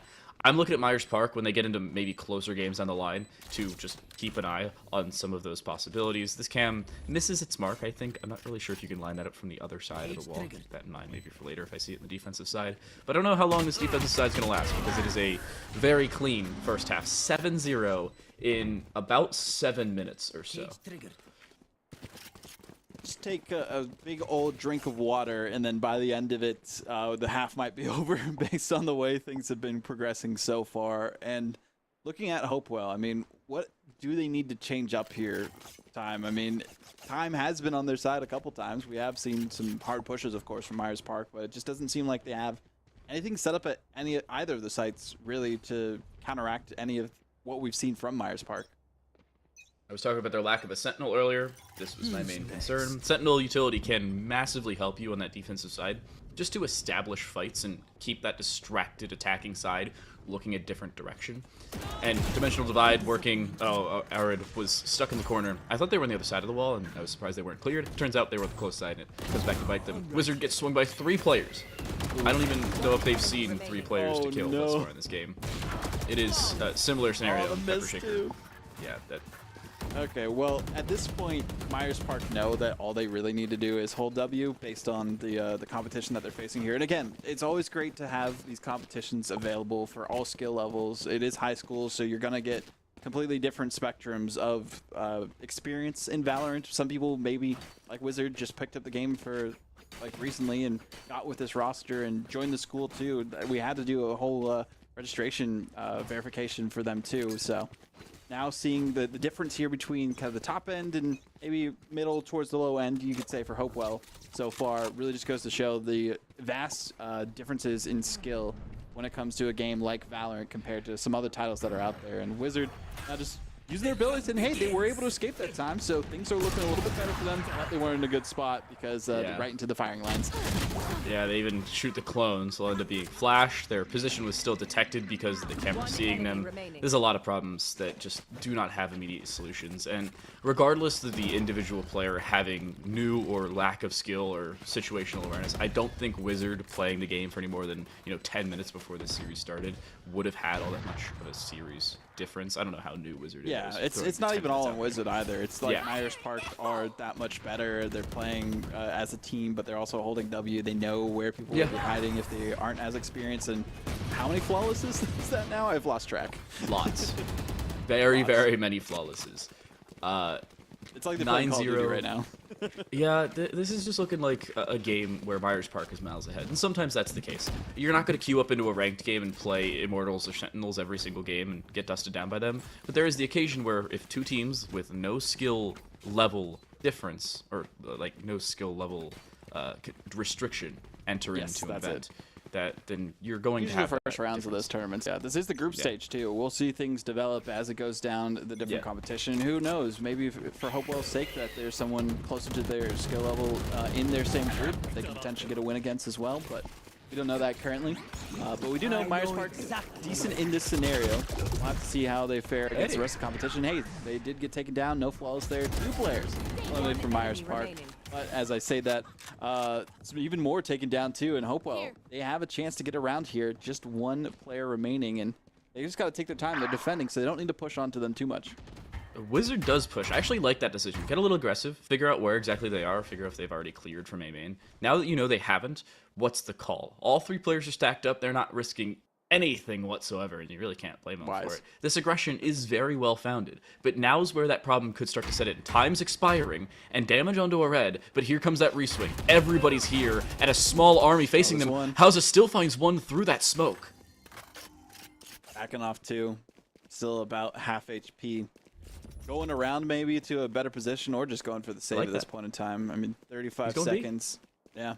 Picked up the spike too. I just noticed that. That would have been huge if Hopewell could have held on to at least a vision of the spike that whole time. But switching things around, plenty of time This to is work smart. with, and this is bad for Myers Park. Two separate things that House is doing is they're getting onto the site quickly, and they're establishing so much control beforehand. They aren't able to close the door because it was closed earlier. No, they are. It does end up being closed. But that trip on the flank makes sure they're well aware of where this defense has to come from. It's either CT or the door, and as of right now, the sound cues indicate CT. Not really taking their time. One player already with less than half HP on the Hopewell end. All eyes on this Jet. They don't have the shots, but it doesn't matter. House is still able to take them down. What? Subject couldn't do anything, but Arid does get the finish going for the defuse. House, why didn't you turn around? I don't think there's a sound cue. They expected them to come from a different direction, but I don't know why. The door still hadn't been broken. The tripwire on the flank wasn't broken either, so there wasn't a cue indicating any other direction but CT. I gotta say, Hopewell very much earned that round. Good opening fights, and you played the trade in the later stages. It was dangerous. It was very dangerous, but it was a round victory nonetheless. It's not going to be a sweep, and that's something to write home about for Hopewell. And that was actually like a good start of the round, too. They were able to get 2 kills onto Myers Park, split them apart, make it so that they were second-guessing themselves, couldn't hold W as much as they were wanting to. And eventually, Hopewell numbers worked out in their favor, but also just a mistake a little bit on the side of Myers Park's Cypher. So, good win for them. Gotta see if they can do more than that, though, to come back monumentally, down by 8 rounds currently. And still a great first half for the side of Myers Park. 4v3 and Clear in again. the corners. Oh, but a red finds a return kill. I like this call. They actually pop the re-cage or over towards CT, but Finite, they find that follow-up. Rainio dead, almost another, and a red not safe anymore. One enemy remaining. Good flash, though, so is going to make it so Nerf Chamber doesn't really have the sight lines, but the attackers win yet again, 10-1. Half almost over, and so is the chances for Hopewell, as hope is dwindling in their eyes. It's looking so much better for Hopewell. It was, for a round at least. And after that, Myers Park back to their winning ways. I'm going to say it, the last 2 rounds have been significantly better than the rest of the game for Hopewell. That one, closer, sure. They had damage done, and they had an arguable shot of picking it up if they won a couple gunfights. The one before it, they won those gunfights, and they had the strategy to win the round at the end of the day. Again, too close for comfort, but a round win regardless. Here's where that difference starts to come in. Spray through the wall. We've seen this multiple times before. Odin out, but Finite finds 2 kills, sprays both of them down, will just walk in, and they know there's another player here. And there they go down yet again, Finite 3 in a row, seeing if they're going to be picking up the ace at the end, but no, it is going to be Booger taking that one. Spike down's main for some reason. Who needs a spike plan, I guess? Yeah, you don't really need it at this point. I mean, it's the end of the half. Flawless again, back in the good graces that we saw them before. And now switching sides. Myers Park on the defensive end. I know they're not going to do this, but I feel like they could just press W2 to try and just get the victory here. Nerf Chamber, the shotgun, hovered for a second there, and I wonder if they're going to go with the shorty. Yes, they are. Okay. Seems like, yeah, shorties across the board as of right now, and a Oh, B gosh. rush being hesitated here for Hopewell. We saw a couple 20, 30-second rounds on the attacking side. That's mainly because Myers Park were the ones holding W and with the player advantage. That's not always the case on the defense, but it may be here if Hopewell go the wrong direction, which mid or B is wrong. It looks like we're about to see that happen in just a few seconds. Shorty's on lock. Run down some utility. One goes down, Pepper Shaker. And so does Rainio. Wizard taken out as well. There goes a 2-piece, and there's the Flawless already. Just a couple seconds into this one. I don't even know if that was 20 seconds. I don't think it was. 12-1 now for Myers Park, and this is about as match pointy as it gets. They have 11 straight opportunities to close out the game, in which Hopewell, I don't even know if they have 11 total kills. They probably do, but Well, you get the I think they exaggeration. do. Yeah. But that's where I'm wrong, concerned. though. They've at least gotten 5, because we saw the one round that they were able to get. That's true. So, you know, math do be mathing, but there was a lot of flawlesses. So, I think probably more than 10. My guess is less than 15. So, we'll see. There goes one. Finite. Trying to see what they can do here. There's another one. And there is the fastest flawless I have seen in some time. Defeat is an understatement from what we witnessed here. It was domination for Myers Park versus Hopewell, but for Hopewell's sake, they have hopefully another match to go into the group stage. If they win that, they could make it into the single elimination bracket. But look at that here. 5 kills most for the side of Hopewell, for one player specifically. 14 total kills. My camera I froze. think was the number at the end of the day. And bye Vaudable. Just Game of Freeze tag. I think you've been it for. There we go. There we go. 14 total kills. So that was your number at the end of the day. I was a little bit off, but not by much. And that was the concerning part. You said it 5 Yeah, I said less kills. than 15. Yeah, you did. Very good call. I gotta say, it was concerning from the start. The fact of the matter was, it was just a team that was more mechanically skilled. Game sense was still there for the most part, but when you don't have the kills to back up any level of game sense, that's the problem. It's the mechanical skill at the end of the day. Maybe more time in the game. There's still a heck of a lot of time before the next semester. There's still a heck of a lot of time before LAN. The problem is you need to make it out of qualifiers to go to the LAN. So I don't know if this group stage is going to go the way of Hopewell at the end of the day. Well, it is going the way of Myers Park, especially with that victory and how confident a victory it was, regardless of how the rest of their matches go and how dominant that one was. At least with it, if it's not going down to a head-to-head, we don't know the exact specifics for that, but they should be guaranteed to make it to the bracket stage from that victory, and they're probably feeling pretty happy about it. Again, maybe wanted something more competitive, but they were talking about this is for prizing, so they're going to take it as seriously as they can, get the most dominant performance, dominant win that they can, showcase to anyone else who might be facing off against them later that they need to be taken seriously, and that's what they did during that series. But we do have a couple more series to go for today. That's the first 2 of 4, halfway done for the day of competition. Coming up next is East Mecklenburg High versus Hopewell High. So, hey, we have a double header for Hopewell. So this is their last chance, respectfully, to see if they can make it out of the group stage, and we'll see after this break.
back, everyone. We have gone through the picks and bans of the maps, and we have landed on Bind for our third match of the day. Second day of competition for the group stage of the VESL Valorant High School Qualifiers in Vaudeville. Got time to light here yet again, and we have East Mech versus Hopewell High.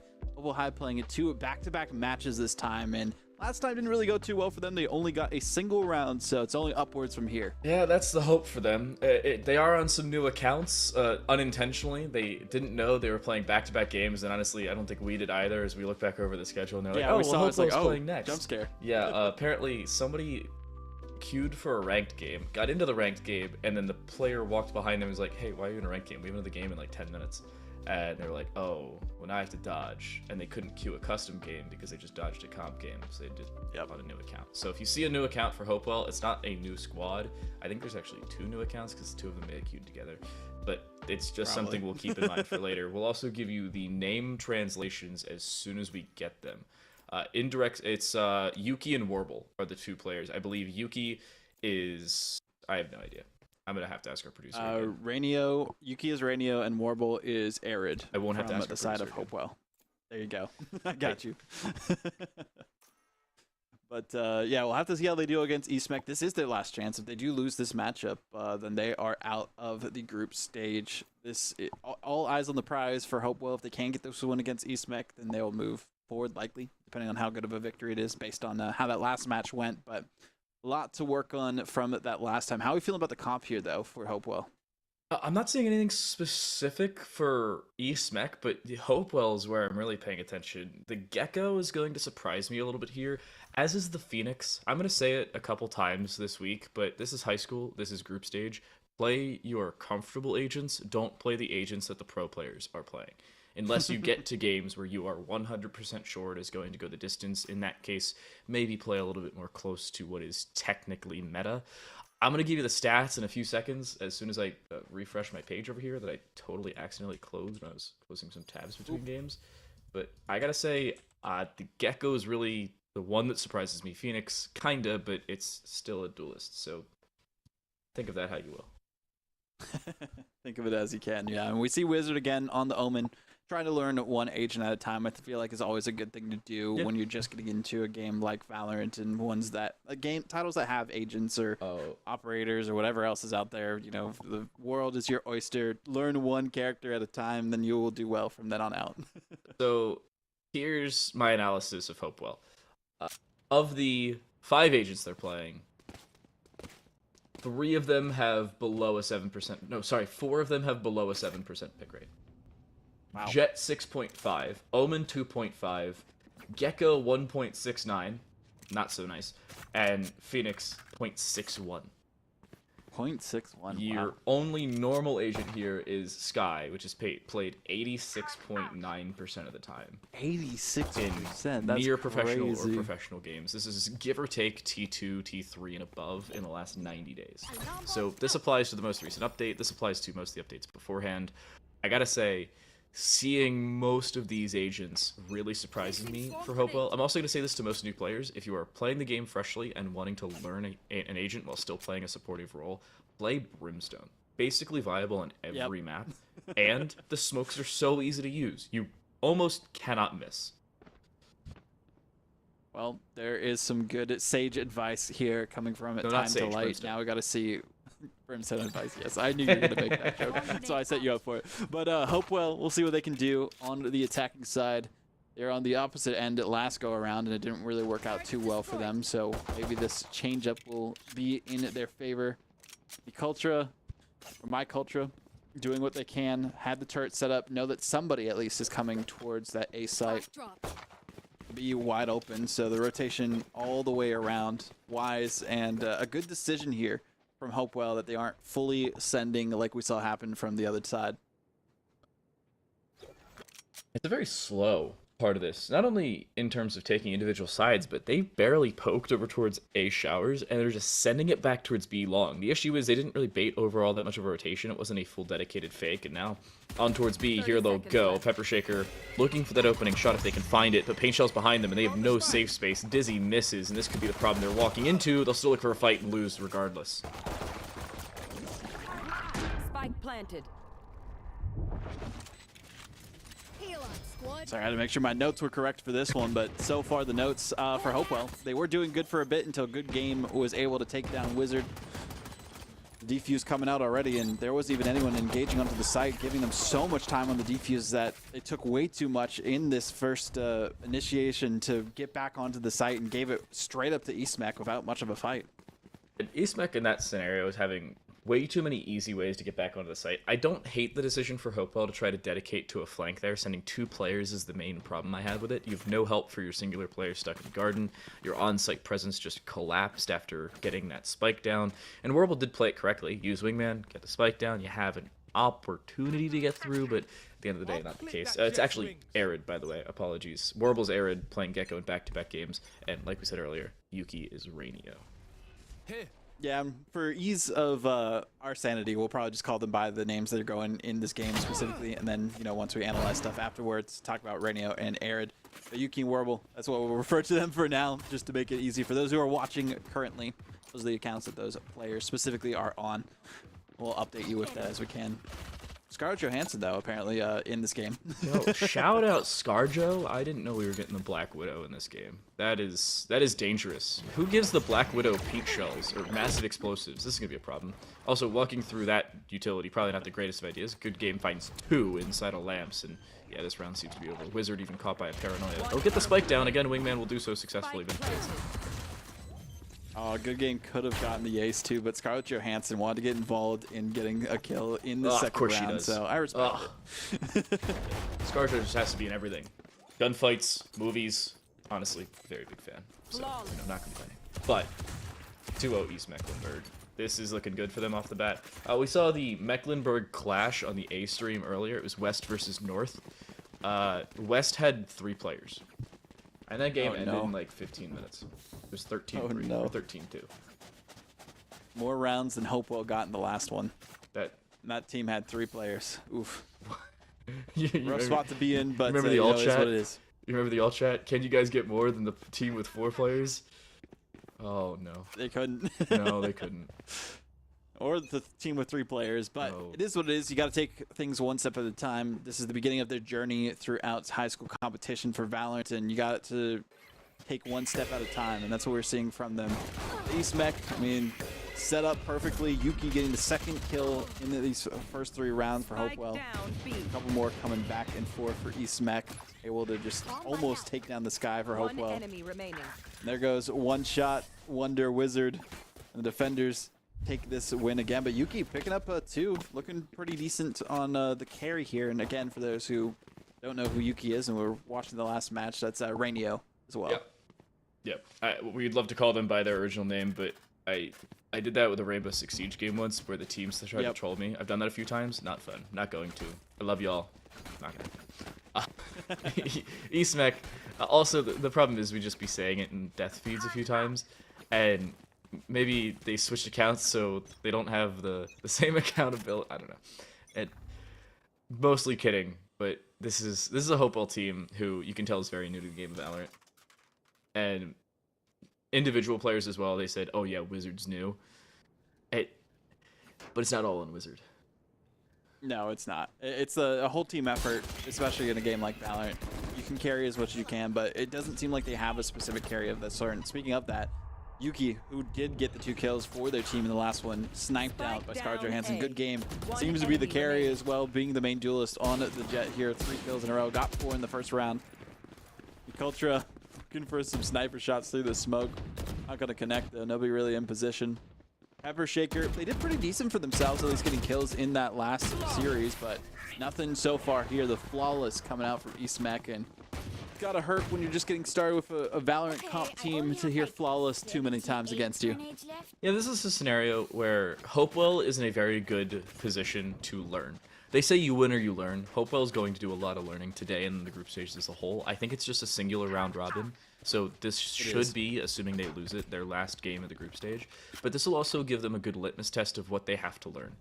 And the main way to do so in the earlier stages of your gameplay is just playing ranked with your team. Sometimes solo queuing is helpful, but if you want to get that same team sense that you would in competitive while still playing the game consistently, just play ranked with your squad. That helps a massive amount, and that would be a great start to this. Flash can be prepped around the corner with the swing there.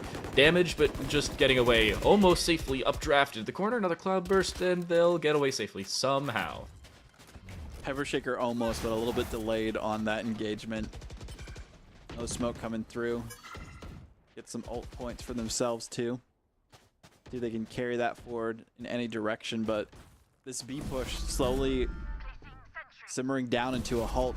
They're going to be using the teleport to get to a different spot on the map and maybe go for an A push instead, but you can see already the rotation was figured out by East Mech so quickly after all the shots and sounds from B were diminished.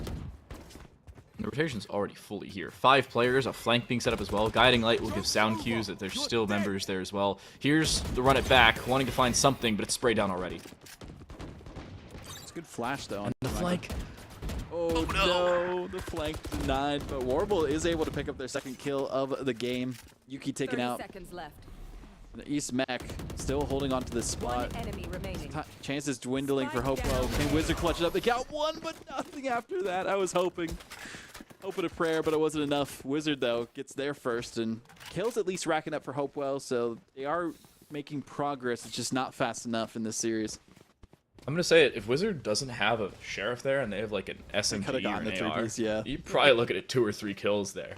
Woulda, coulda, shoulda though, and it's a round where Hopewell just doesn't have all that much of an opportunity. This is starting to become a little bit of a problem for them, similar to the last game. There's not having all that much of an argument. They're having early deaths that they really can't contend with, and as much as they are playing together, the fact of the matter is they're playing together too much. They are isolating themselves either towards B long, as we saw in the previous round, or in towards showers later on. They don't have all that much help elsewhere. They can't clear the flank before it's fully set in, or before it gets 2 kills, and here's that same scenario. Good game swings. Pepper Shaker dead the first 15-20 seconds.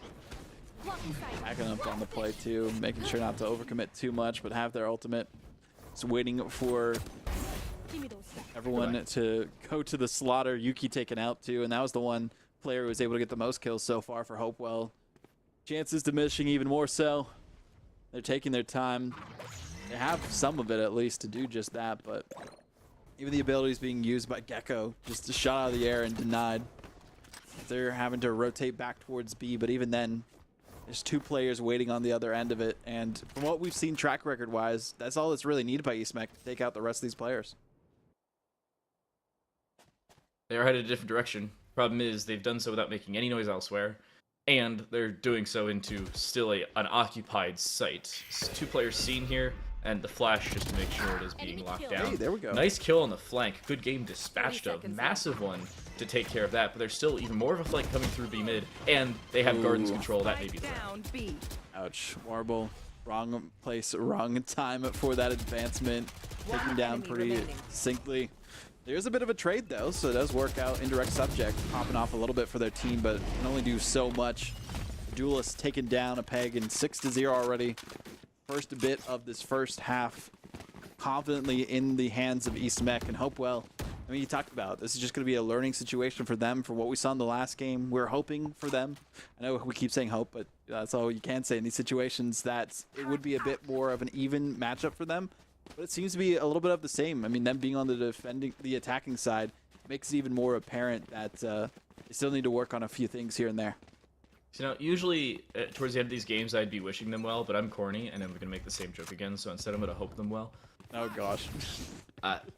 In all reality and in seriousness, this is the scenario where they can learn. And Pepper Shaker, good utility. That completely relegates the position of lamps. And you can take that control if you want to avoid it. You can go on the close or far side of the wall. And it's just as useful. Turret seen and dispatched of as well. There is good situational awareness for Hopewell in this round. This is improvement. I like it. Yeah, I like the indirect subject as well. Checking out the flank, making sure in case anyone was going to push onto it. Pepper Shaker, as I said that though, did get taken out on that specific flank, and now here we see it coming through. Everyone's being taken down from Hopewell. Only Warble remains in a bad spot, but was able to escape for a second as they trade for the end of it. Getting more kills, getting more confident, but again, still not enough just yet to take down East Mech fully, or even put them down towards 2 players remaining. That could have been much closer. That could have been 2 players. They use Thrash inside of lamps, and it actually catches 2 members. And when Thrash goes through and catches those members, they're both detained, which means they have no ability to use abilities, no speed, as they're basically just walking like they have drank too much the night before. And I think more importantly, they cannot use their rifles. It's not like you're suppressed, like when you're playing against KO, you are fully detained.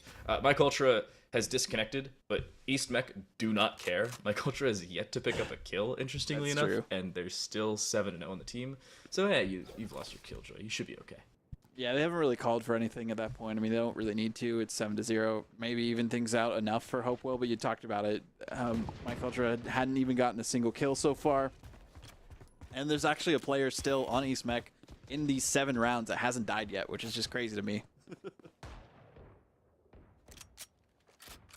It's a surprise. I think lots of things are a surprise today. Again, somewhat close game. Mike Ultra's back, so we'll see them back into things. And good game, the consistent factor of opening duels. I don't care how mechanically gifted you are, the fact that you are the one to continually open up well on the defensive side, more importantly, is my surprising notion. Good flash, but Kimchi finds 3 players and just sprays them all down because wow. Oh my. And there comes the flawless yet again. I think that's only the second one that we've seen so far, though. So, I mean, progress from Hopewell from that last series. There's a lot more flawless matches that were going on before then, at least round-wise. So, East Mech doing good for the most part. Kimchi, the only player in the lobby who hasn't died so far, 7-0 with their KDA, and assisting a lot of those as well. So, good positioning from them. You talked about, what was it, like 80% that we saw for Sky as a pickability for this map on Bind, and that's exactly why. I mean, the way that they're able to use their utility, position themselves, assist their teammates, there's just so much that they can do to capitalize on any situation for their team. Flash around, oh, but the reswing. It was a bait with the utility, and the Odin out already finds 1. It could find more, but no, a return with an LMG of their own. Indirect Subject wins the Doppelganger battle, as jet-on-jet action goes the way of Hopewell. They have a player advantage for either the or one of the first times. Yeah. First time we've seen that happen for Hopewell, at least in this series, that they've had a player advantage. Now need to continue from then on out to see how far they can push themselves to the limit. Kimchi hasn't died yet. Would be a huge boon for them if they can at least take them down and shut down that player who's been popping off so far. But as I say, the indirect subject who got the great kill before, taking down a Peg, Warble as well, and Wizard. Sir Disco, 2 kills in a row, and who else but Kimchi to clean things up. It was in a different situation than we were used to seeing Hopewell be in, but it was great positioning from East Mech to counter. And it's a situation for Hopewell where they had the advantage, but they lost it at no real fault of their own. Indirect Subject gets swung and shot through a smoke. Warble threw in the wingman properly, but ended up not only being killed, but having their wingman dispatched of as well. And they were trying to contend with the player on the backside of Hot Dog, or Pipe, or Tube, or whatever you want to call it. And yet, you still ended up getting taken out from elbow on the reswing from Sir Disco. This is so good from East Mech, and Hopewell, again, aren't making situational mistakes. It is just being beat. Sometimes in gunfights, sometimes maybe with utility out, but still being beat. Or just ops. 2, 3 technically, maybe 4. No, he misses that one. Oh, now good game. Just looking for the finish here. 3 players, plenty of options left. There goes 1, there goes 2, looking for the ace. Can they get it? Warble patiently waiting to see if they can bait them out. Looking for the finish, almost had it, but no, the ace comes out for good game. 10-0, looking for a perfect half, close out this first part of the series that likely won't go on much longer than that from what we've witnessed. And they found a pseudo 6th kill as well, considering you had the opening kill onto the run it back of the Phoenix. The only real way to find a 6-kill ace is if there's the resurrection from Sage. We're not seeing a Sage here, so that's the next logical scenario. You could technically find 7 kills, I believe, in a singular round. Maybe 8 if a Sage uses a resurrection and then builds it up once more. But that would take a lot of time and an ace from the Sage herself, so it's not going to happen. But a theoretical possibility that they don't end up picking up. And a rush of B through mid seems to be the case here early for Hopewell. Maybe that's going to work out well for them, but Sir Disco popped off in that last game, rotating back around. We have their perspective, but I feel like the rotation's not even going to be needed at this point in time. Scarlett Johansson putting some good work in with the sniper. So Disco seeing if they can catch the other team off guard. Kimchi with another 3-piece, and there goes the finish from Sir Disco. Another flawless, and looking like they are going to complete the flawless on the first half of this game too. I honestly would not be surprised. 11-0. Hopewell's run out of ultimates except for From the Shadows. And more importantly, they've just looked clean as ever in just about every round other than, what, 1 or 2. Yep. We haven't seen situational mistakes from them either. I'm going to bring this up once more. It is Hopewell with good game IQ. It is just the mechanical gunfights that are going up against them. And you're not seeing them make all that many mistakes in terms of what they're actually doing until they start shooting their gun. Yeah, it's just the experience difference. And over time, I think Hopewell could be a contender here in VESL, just it's going to take that time because you do not learn how to play Valorant at a good level in a day. Rome wasn't built in a day either, so that Empire, not the same. And the flank for Disco, he's seen, but here's that gunfight. Hey, there's the opening kill for Radiant. Huge win for Yuki on that play. We've seen a couple times where Yuki's been able to pop off, but that was mainly just the pistol rounds, the eco rounds at the beginning of things. Scarlett Johansson, though, playing the buddy forward, shooting into the smoke. Somehow able to take down Wizard and Warble. Got some heads up from their teammates on where they might be. 3 kills before they got taken down themselves, and seems inevitable that the defenders will win again, and they win the entire half, 12-0. Do we see at least 1 round from Hopewell in the second half, or is this going to be it? All I'm saying is you are statistically more likely to win a pistol round or a conversion round in a game. True. If you are in a lesser skill bracket. So, if Hopewell is going to win a round, it'll be here. They lost the first half pistol. In all fairness, Mech was on the defensive side. But Hopewell has an opportunity here. I honestly wouldn't hate a stack. Just, hey, put everybody on one site, and then if you lose that site and or they go the other direction, then you could retake as a full 5-man. A more standard split here, I don't think is something they can rely on, because I see I see minimum 3 sheriffs. I think there's a 4th on the jet as well. This, all sheriffs. If you're not hitting your shots, sheriff is not the weapon to pick up. Oh, and wow, good shots okay, there. They called you out there, but it wasn't enough to finish Mech Ultra off. Finally, do see it happen, but Sir Disco takes down Warble. Yuki looking for the flash. Can't really do too much with that situation, but just saw their teammate hiding right behind them, and somehow they're able to escape, and nobody went after them. Okay. Oh, they've gone to B, though. Or they've gone from B to A, my apologies. And it seems like a free spike plant. Not a whole lot they can do about this on the Hopewell side. Oh, everybody's even going to be back at full HP. This will be a full retake, 4v3. Player numbers again favor Hopewell. We've seen this before. However, the sheriffs on the retake means they have no utility. None whatsoever. That'll be their main problem. We do see a trade. It's a 3-on-2 situation now. Make it 2-on-2. Who else but Kimchi, who still, I believe, hasn't died a single time. We'll see once the scoreboard happens at the end of the series, which might be very soon. The Sky on the side of Hopewell, super low. Now it comes down to the new player in Wizard, Sir Disco, looking for the shots, and they get them. Finally, it will be a 13-0 victory for Mech. Hopewell did what they could. They got a lot of kills. We'll see exactly the number of it. They got more than the last time, but nonetheless, this is a learning process for them. This is their first time competing with this specific roster, especially with Wizard there, and they're on different accounts going into this because they accidentally queued a ranked game. But again, you know, only up from here for their team. A good game goes 25-5. That's a 5.0 KD. Kimchi goes 16-0-12, which is a technical infinite KD, or undefined KD. Kimchi got the same amount of kills as the entire other team did. And to make things scary, they found almost as many assists as the entire other team did kills. Because when you ever heal somebody with the regrowth of Sky, if they get any kill after that, you get an assist. If you flash somebody and your teammate gets a kill, you get an assist. So Sky is the easiest agent to do any level of assisting with. Also, the agent that holds the world record for assists in a standard competitive game. It's like 95. Record?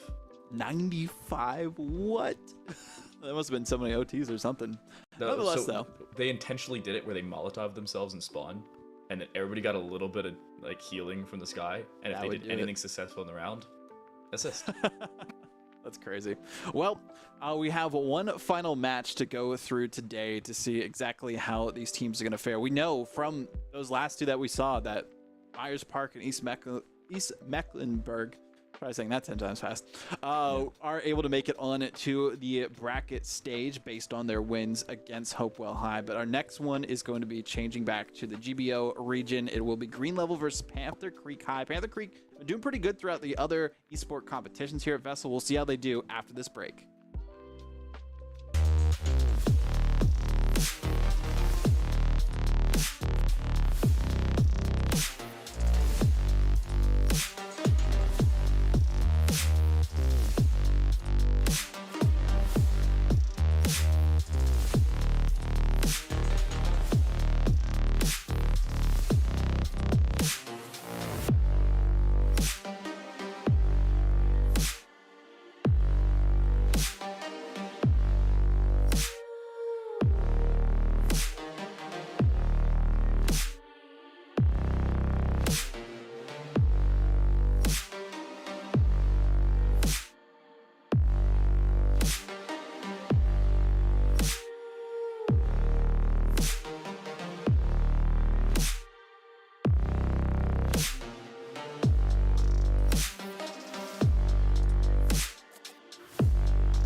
One more match remains for today's action for the group stages of the VESL Valorant High School qualifiers. I'm Vada. We got time to light here yet again.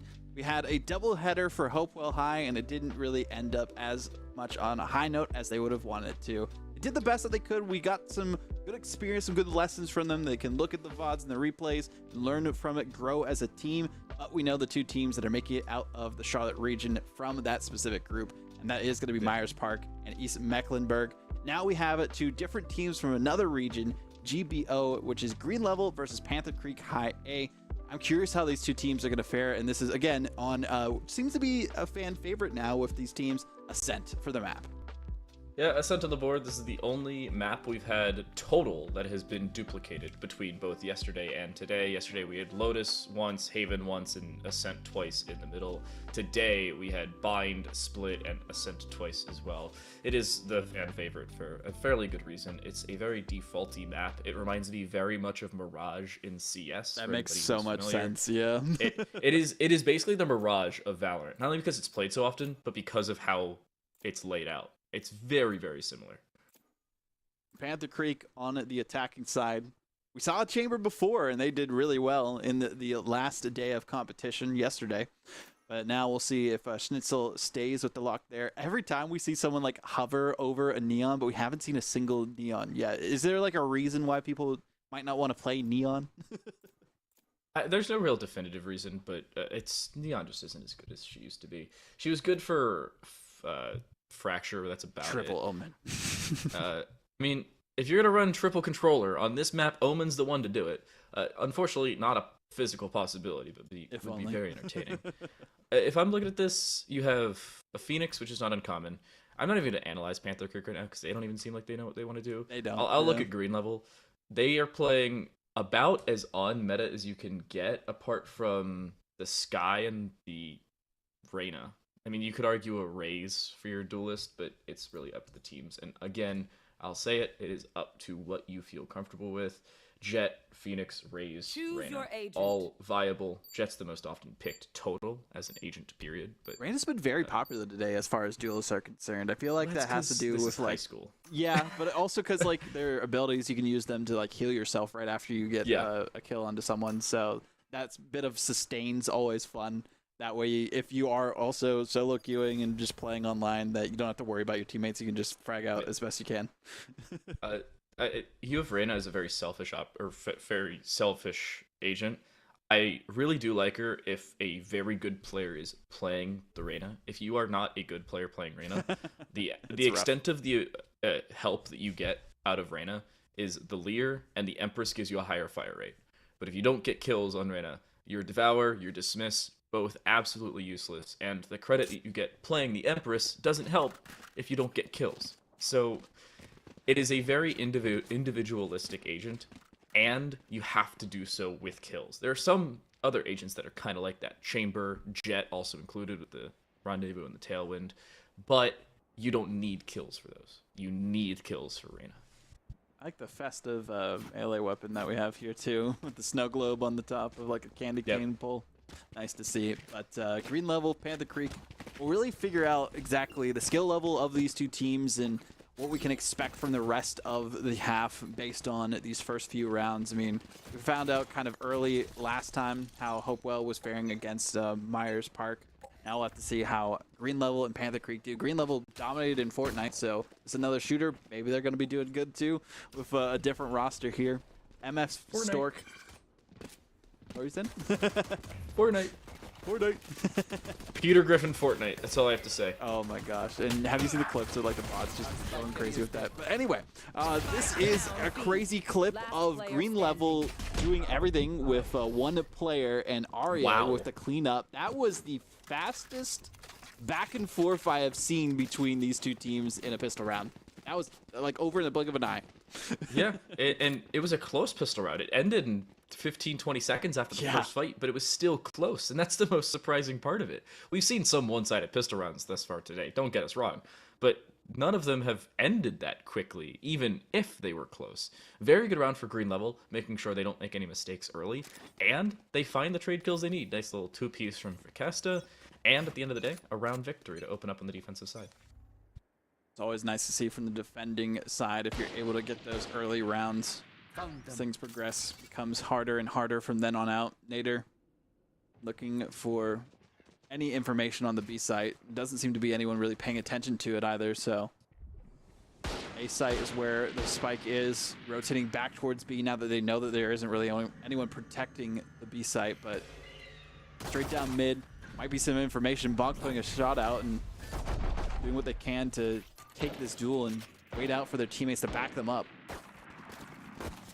Got some help. Later stuck. Somehow survives for a no. few extra seconds and logs, but is caught off guard, having to take not only that fight, but have to worry about the rotation from CT. That help, though, has fully baited over rotation. And look at why. Why are they rotating? Tower is inside of B main. Why did people leave the A side? I have no idea. I don't think there was a reason to do that, but it's hard to analyze these first few rounds. They're getting their wits about them, trying to figure out the other team exactly what they're doing. And Vikesta, well, that's who has been doing the best with getting the kills for green levels so far. They got 2 in the last one. Now they're able to get 2 more here again to close things off. But everyone from green level popping off in these first 2 rounds. I'm going to be entirely honest, I did not think green level was going to win that round. Regardless of the fact that they won the opening round, I did not think they had the second because of the quick rotation. The fact that they have the mechanical skill to make up for it is a really good sign for them on this defensive side. Good opening kills, good close as well, and they have a couple guns saved over. 2 Ares, 2 Marshals, and a Spectre. Not unreasonable to say they have a very good shot at this round. It's not the best, because it's rifles across the board for Panther Creek and utility, but a shot. That's one shot that goes to the head of tower. Bonked them as best as they could to get that kill. Now coming through mid, things smoked off a little bit, getting some vision using the drone. There goes down one. Snitzel, good win in that duel. First kill I think we've seen as well from the chamber this time. Able to get activated after the eco rounds. Kesta, we've seen them pop off in both rounds so far with 2 kills apiece. Smoked out this time though. Throws a grenade of their own and their buddy. See if they can get anything from it. They do get one. Taken out in stride by Pale. Fairly even, but it's still green level with the advantage to get back in if they can do it quickly. They do have the player advantage, but they will have the advantage to get in if they have the speed. I'm talking about that weapon advantage, and that ends up being a little bit too much. And nice shot from MS Fork. And that's about it. Oh, 2 from Delicate, though. They can do it. They have full health. They have the chance here. They're defending. They got to get there quickly, though, to defuse. And it will be an ace this time from, well, team ace, excuse me, from Panther Creek to get that victory there. Cannot say that's an easy round for Panther Creek, but it's a very well-deserved one. The full rifles help, but I said this a couple games ago. I think I'll say it again. I think it was all the way back in game number 1 of the day, actually. If you can win that bonus round, but it does not mean you're going to win that game. They actually, in that first game, only won the bonus round in the second half. Didn't win anything else. That may be the case here. Panther Creek won the bonus round. They had a clear and obvious weapon advantage, though. Will that happen again here for green level? That's the real question. Only time will tell as we get into round 4. The beginning of this final series of the day for the group stages here. The VESL Valorant High School qualifiers. Trying to make it into that single elimination bracket. 2 matches to win it there. All that's needed. 4 in total, technically, to move on to those LAN regionals. Nonetheless, Vikesta, we saw them do well in the first 2 rounds. Didn't really have much to say for after they got taken out early in the last one. And it kind of showed afterwards how we saw the teammates come out from Panther Creek. Everyone was able to get involved in the kills, but they're still 2-on-1 at the end of the day, and beneficial attack for Panther Creek, but right now they're down by a player. Down 1, and doesn't seem like they have a definitive direction they want to head. Information's been gained through mid. That's a good start, and it does seem like they want to split B here, which would be a decent position to do so. But will they clear not only the sky, sitting on the stairs, but that Raze, who's now just rotated a little bit with a sound cue, but over toward that catwalk position. Nice opener for Schnitzel, looking for a second. Does damage, but not the immediate kill. Ooh, bonk through the wall. Able to get the finish up on that one. 4v2 situation now. Chamber barely holding on, but player nonetheless on what their side. 3v2 now. Spike being planted. Plenty to work for here. See exactly what they can do on this one. But Panther Creek a good comeback from those first 2 rounds after they were shut down for the most part. Panther Creek looking to revitalize. Information gained on the recon bolt, that's more than enough info. And seeing one player with a second sprang, that's all you need. I don't hate Panther Creek just turtling here. Everybody hiding, the singular low HP player is stuck in boathouse. That's a good position until they get shot. But now's the speed. They have to go in the defense. They just don't have the time. No time to waste. Delicate does get 2. Oh no, I spoke too soon. They had the angle, they had the shot, and saw them soon enough, but the turnaround from Panther Creek that we were able to see from Nader, able to take them down a peg in 2 rounds in a row. I feel like, based on what I was saying going into this, we'll see exactly what the skill level is between the 2 teams. It seems to be pretty even so far in these first 4. About as even as it gets, especially in that full gun round. It's not only the bonus going Panther Creek's way, but they really passed that second litmus test of picking up the first rifle round as well. And Green Level want to invest here. They will go down to $2,000 a player, bar Tower, who goes down to $1,200. This is not the end of the world for them. They're going to get aggressive. Judge close range here, and that's a good opening kill, but an immediate trade. Make it 2 for 1. And every time so far, in those last 2 rounds that we've seen Bethesda go down early, it seems like the wind in the sails of Green Level has been taken out completely, dead in the water, and they haven't really had much of a plan afterwards. It's been close, though, to be fair. Usually 2 players remaining, sometimes 3 for Panther Creek, and right now it's a 3v3 situation, but the spike every time has been pushed down these past 3 rounds. Swing for oh, Stork dropping 1, and this is now becoming a problem for Green Level. Swing forward, and they Stork don't even go for the flash immediately. Flash the second time, Muzan swung after it and still won the fight. Stork won the fight at least. 3-2 now Panther Creek. A 3-round streak, and even while Green Level's buying, it's rounds going Panther's way. Great round so far for Panther Creek. 3 in a row. Changing things around from those first 2, and I feel like those first 2 rounds too, not indicative in any way, like in a negative fashion to Panther Creek. More just Green Level playing to their strengths, taking them down as best they can, and trying to see if they can use that momentum to continue into those rifle rounds that we were talking about. But 3 in a row for Panther Creek, momentum continuing in their favor. It's working out well for them.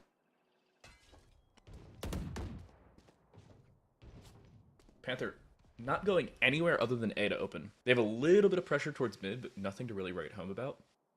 But Green Level, as of right now, looking happy to disengage in early gunfights. I don't hate this decision. We've seen them get a little aggressive, and it has come back to bite them a couple times, but even in the previous round, they won an opening pick, it was traded, then they traded it back, and it was advantage towards them, and they couldn't sustain. That could be a problem as things progress, especially with utility. Good usage. Stork still wins the fight. No, it's Nader to find the kill.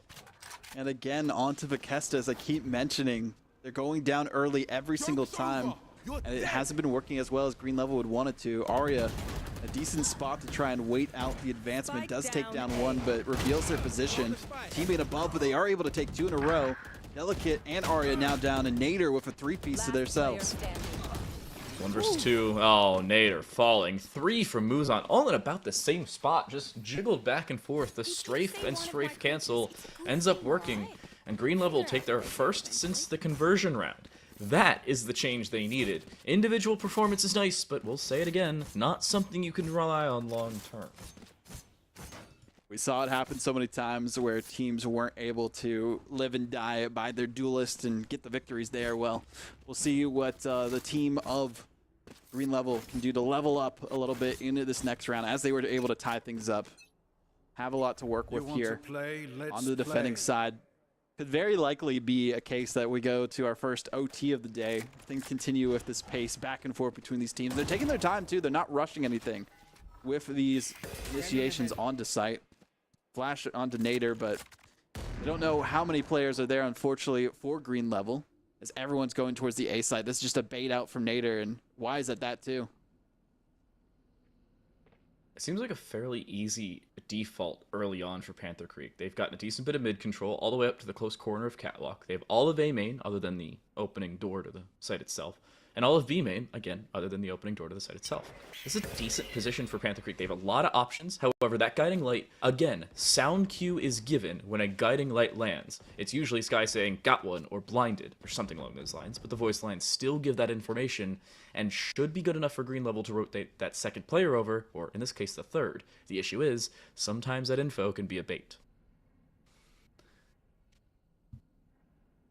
taking their time as Panther Creek throughout the situation as well. Using the ultimate for Killjoy this time too. Good shot for Verkesta, and again, every time we see Verkesta get going, somebody takes them down. Great look from them so far, and the Sova ult coming through too, but they're just missing their shots. No really connections coming through. Nothing at all, and this 4v4 is going green level's way early. But the problem is they don't have that same situational space to go their way. Good shot from the Tour de Force. That also adds the slow effect up above. That's an easy opportunity for green level to lose their safety. And do they clear hell? Not immediately. Ooh, almost, but Bonk taking 2 for the road.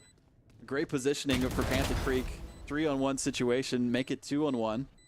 Delicate, feeling delicate themselves with barely any health remaining. Need to go for the defuse at this point in time, but lineup potentially from Nader as they are just going to take down that door, and not going to be enough time for Delicate to do anything, as they are even taking down for extra insult to injury. That goes off, but nobody extra dies at the end of the day. Panther Creek now with their 4th, retaking the lead.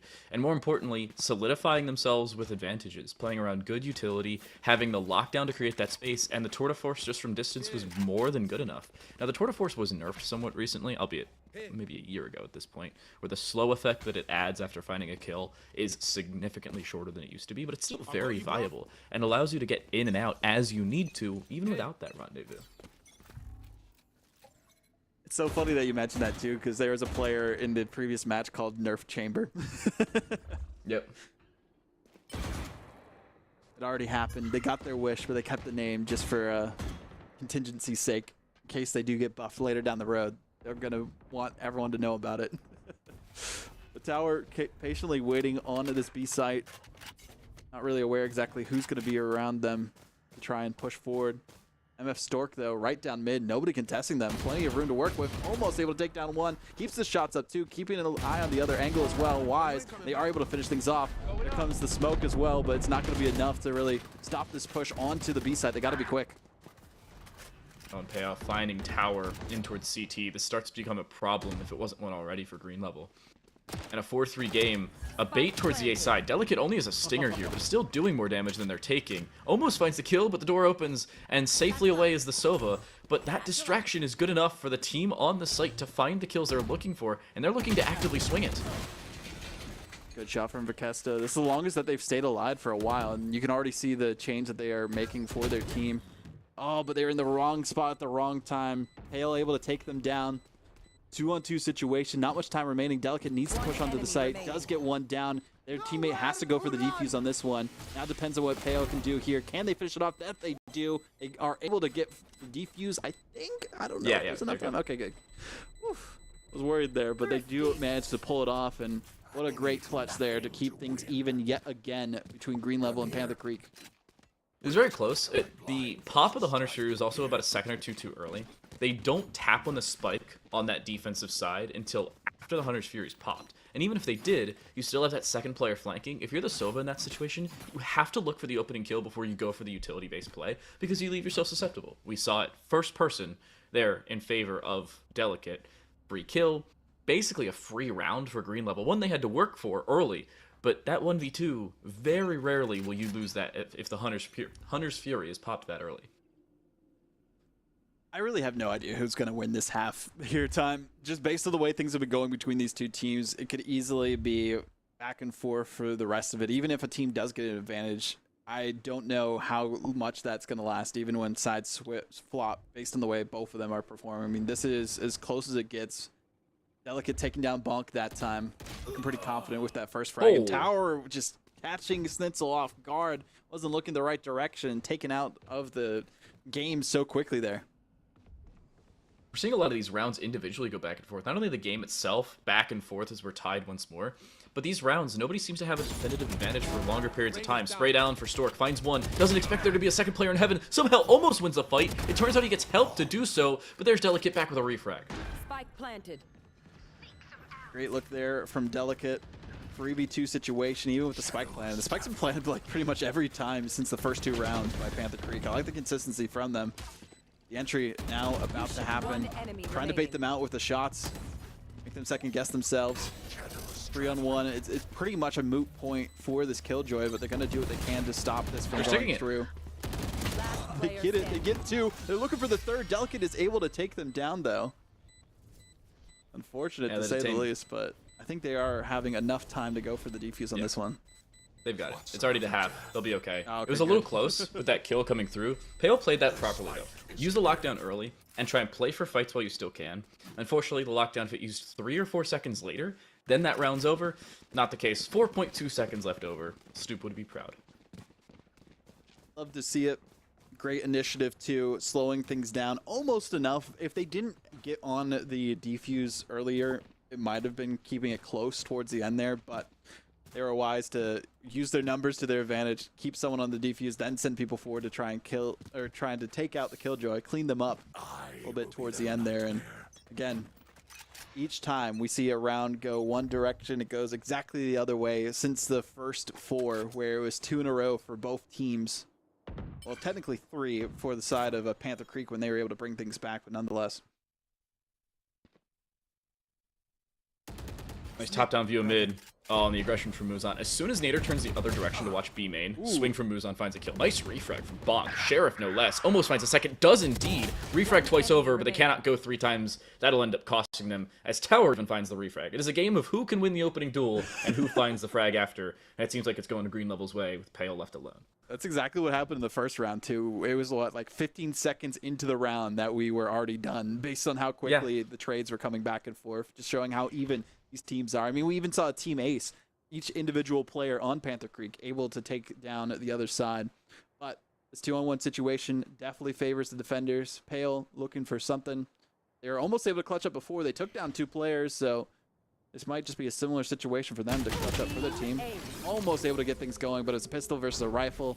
The team ace goes the other direction. They're both team acing this time. Back and forth, the team ace, everybody getting involved, and this is the case we've seen throughout this game. I'll say it, Schnitzel is 3 and 10, but of their 3 kills, 2 of them I can definitively recall were impact frags. Yep. And I'm as much of a fan of eco frags as the next guy, which happens for some people. But impact frags are really where you get into the nitty-gritty of statistics. It's really difficult to discern impact frags from impactless frags, whether you get them on exits or whatever. But I can recall at least 2 from Schnitzel. They're shooting 66% from the field, which is pretty good. Granted, they've taken 3 shots, which is not the greatest. Only 2 rounds remain here. Flash already comes out too, so they know somebody is by B, but I feel like that's a good guess either way. Based on the way these rounds have been going so far. Seeing if they want to rotate back towards the A site instead. But they're just taking their time. They know that time is on the side of the attackers because they've been consistent with getting that spike down almost every single round, regardless of how well it goes, in their favor, not in their favor. They take the site typically and they're able to hold it, but Arya taken down by MF Stork, able to initialize, and then there goes more players from Green Level. Only 2 remaining. A bad spot and a bad end of this round potentially for them. Already the plank coming through. Huge clutch needing to happen. The Showstopper goes through, takes down Schnitzel with a grenade afterwards. Only 50% health remaining for them. They get another one too, but no, Nader stopping the train before it leaves the station for Green Level. Valiant effort, but it just was not enough. Yeah, that round really back and forth again. Vikesta almost the saving grace. If they find the kill into Pale, that's a completely different round. But another if and or but, that one absolutely did not go Green Level's way.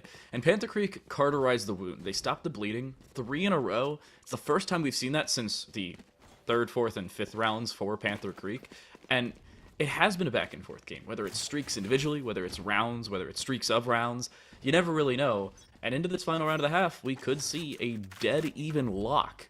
This would be the first time we've seen it all event on our stream. That would be insane.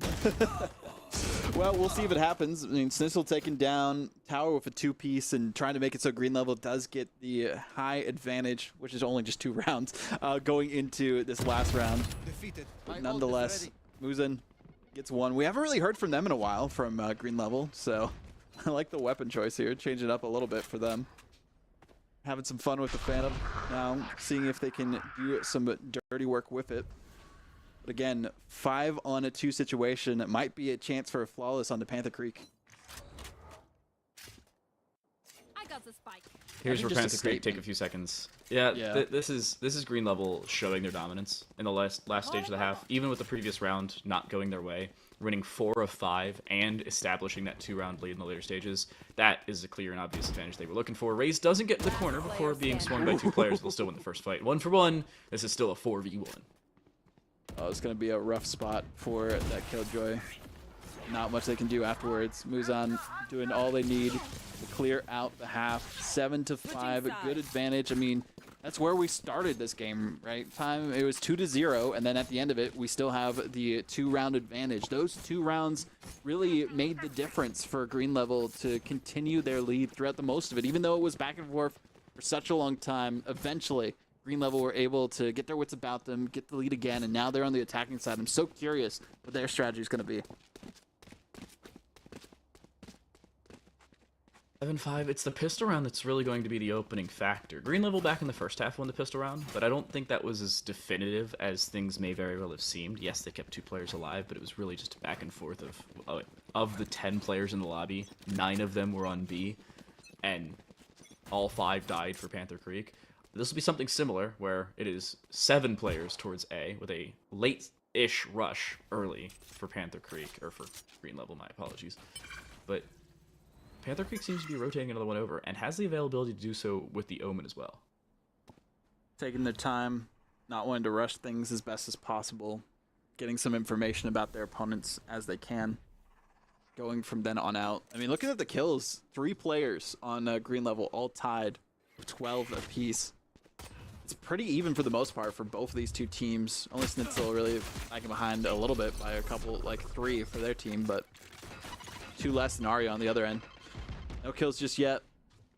Good maneuvering from both these teams, but time ticking down, and so is the chances for that spike plant to potentially come out. But Tower is able to initiate first, takes down Nader, looking for another angle as well as the spike is being planted. Goes underneath, but taken out is Vikesta. Snitzel, these frags have been so impactful, as you were mentioning before, from them.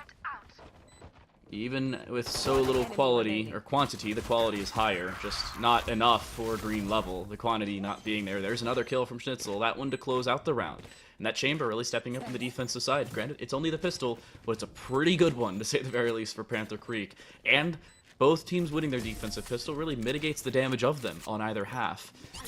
Panther Creek really bringing it back to even. Trading off the defuse too to build up those ult orbs, so important for this team. They saw exactly how much Green Level was able to get right in that first round. They're like, yeah, we probably should try and do just the same with how close this match has been between these 2 teams. But 7-6, a lot to look forward to for both rosters on how far this is going to be pushed into a potential overtime situation. Green Level, they lost that one, going for another eco round. They got plenty of time on the attacking side to do just that, but we've seen how deadly Panther Creek are when they have rifles in their hands. Very patient for Green Level. The Sheriff's out. Reasonable opportunity to bring this back. Only player on the B site directly is the Sova. They have help from the Killjoy in terms of utility, and from the Omen and Market with utility as well. Vikesta has already cleared this. Swing around the corner though. Somehow Stork wins the fight and gets out alive. Wow. They barely took damage, much less died. Great look from MF Stork on that initiation. I'm liking the patience from Panther Creek too on this defensive half. That was an issue with some of the other squads we saw yesterday when they were playing defense. They got overwhelmed, and then they didn't know when to back off. They didn't know when to re-engage or how to re-engage onto the site. But now I got to see what Panther Creek can do when there is another chance for Green Level to push forward. Looking for this angle as they are. Take down the Phoenix. MF Stork knows where they are, gave them the information by just getting eliminated there for a second. At least a weapon in the hands of Muzan. We'll see how effective it is. 30 seconds left. Or actually taking to their teammate instead. Plant going down. The turret actually finds the kill in a tower. And Bonk, another one. 4v2, 4v1. That's the round. Nothing Arya can do whatsoever. And Green Level dispatched of post-plant, and it was barely a post-plant. It was barely a plant. I think Green Level's only objective there was to get the plant, though. Kazuhiko wasn't on their side. They were saving up as best they could. They want to make sure that they are fully kitted going forward, and that's the way to do it. Yeah, Can't really blame them. I mean, to plant, it gives you some extra credits for this next round and gives you the reasonable opportunity to buy on that attack. Back-to-back rounds where you plant and you don't invest means you do have a fairly cohesive purchase here. Surprise Delicate decides to go for the Spectre. I think the reason here is understanding the other team will still have a very decent buy, if not a good buy. It'll be 3 Spectres, I think an Ares and a Marshal, or and a Vandal, or something along those lines. With 3 players stacked up, only 2 players now stacked up where it's B. Recon out, sees 2 players. The spray, however, doesn't really do all that much damage right about. Yeah, Tower was looking for something through the smoke. Thought someone would be there. More sprays coming forward from Nader, but still no dice on connecting with the enemy opponents there. So instead, taking their time and B, waiting to see if any more utility is going to be wasted before they decide if they want to fully commit here or not. Rotate back around. Kesta alone on the A site. Put some pot shots forward, took a little bit of damage themselves, but know that that's probably not the best way to engage. See if they can back up their teammates as they're getting some vision onto this B side as best they can. I think it's empty, potentially. There's only the Sova sitting in Boathouse with 2, now 3 members in Market. You gotta go if you're on this attacking side. You cannot wait for this door to open. That's exactly what they do. They may lose their opportunity to catch them by surprise. They do. Oh, that's so unfortunate, too, because they weren't able to see the Sova that was waiting on that side. Now the Sova's engaging, too, getting into a good position and making sure that they can take down as many people as they possibly can. But Muzan, 2 kills in a row. Flash has the chance, does get the kill, but can't get the final one. Numbers advantage. Oh, my goodness. Panther Creek get by the skin of their teeth with that round. 3 in a row for Panther Creek. 4 of the last 5, similar, back to green levels to close out the last part of the first half. But it's Panther Creek not only opening up well in the second half, but having definitive ways of cleaning house. I'm going to throw it back to something I said earlier. At the beginning of the game, it went pistol round and conversion round for green level, and then Panther Creek went 3 in a row, with winning the anti-bonus, winning the first rifle round, and a pseudo-eco / kind of half investment for green level. In this case, green level hasn't even been able to win the bonus, much less be able to fully buy here. This is starting to become a problem for them, and one they can't mitigate immediately. And Chamber is apparently a track star. Do they know the backside of triple box is occupied? No, they don't. And Stork finds 2 because of it. That was a collat. Lateral for MF Stork. Nice for Panther Creek. Very likely to get this next round, too, based on the momentum we've seen from them. That's 3 kills now in a row. Can they get 4? Nader's going to take that one instead. MF Stork just doing the work that they need. I mean, the spike down already, and there goes the flawless. Panther Creek are unstoppable in the second half. This is a freight train that has had the brakes torn off. I didn't know we were going to see Denzel Washington starring in this movie. Panther Creek, this is starting to become a problem that green level do not have the solution to. And 5 of 6 now, 4 in a row. 2 of them even with post plants, pistol and conversion. You're seeing them just clean house. Green level not even fighting a way in. That one, a little lucky. Stork found a 2-piece on a collat through a smoke, but still, it's kills that you don't have a response to. And another Odin out. Keep an eye on tower. I don't know if they survive here. This Odin goes through. Information, spray, not early enough. Not going to work out just yet, but green level still have all their players putting some shots forward just to carry themselves at least closer towards the A side as they advance, forcing Snitzel to back off and doing almost half their health, but the wall does go down, the door, excuse me, cuts off that lane of entry, at least onto the site for now. But as I was saying that, 3 kills in a row for MF Stork, and half the team for green level on an instant. There goes 1 more, and Delicate, last one remaining. Ooh, Delicate, very lucky to be alive, but even if they are, it's delaying the inevitable. You're on 48 HP, which is 2 shot to most weapons in the game. And you're walking into an operator, which, as of right now, is looking the wrong direction. You've split a gap here. How did if you get close enough, that? If you swing, oh my goodness, they've split the gap. They've gotten an op, which on 40 HP basically means they're on 100 HP, or 0, depending on if they hit their shot or not. And from the shadows going to be used, Delicate will just take them out. And they have a from shadows of their own. At this point, use it to get to B or sprint there. Seems like they're going for the latter. Or, no, they're throwing the op off. That's so smart. Wow. They don't want to give it to the other team. I mean, they don't really need it with the way they've been playing so far, but Delicate not feeling as confident as they would have hoped. Missing 2 shots in a row, and the turret comes down, and they have to run away with their pants just down at their ankles, unfortunately there. 10-7. Almost over at this point with the pace that has been set by Panther Creek. That is an insanity. That's a round that Delicate could have won. If they kept the op and won that first fight, not only could they have gotten to B quickly enough, but they would have been able to get the spike down and make it a 1v2 post plant. I'm okay with Delicate taking that operator and throwing it away, but I honestly think if they kept the rifle there, or even tried to use the wife, or even tried to use the operator, it's a feels bad man moment. Vakesta asking for a timeout because their Wi-Fi is bad, but I feel like that's just something that they needed to call a little bit sooner on before the round started. Unfortunately for that one. But we'll see what the admins do. I feel like this is a play-on situation, though, especially with the way things have been going between these two teams.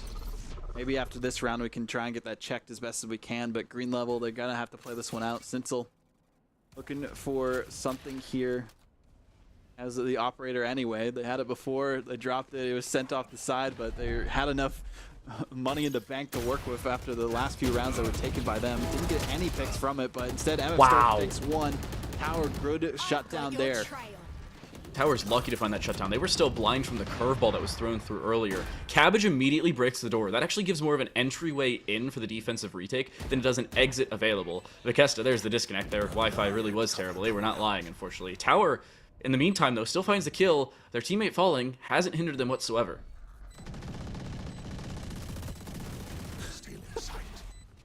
Fail having a good time up there, but still 2-on-3 situation.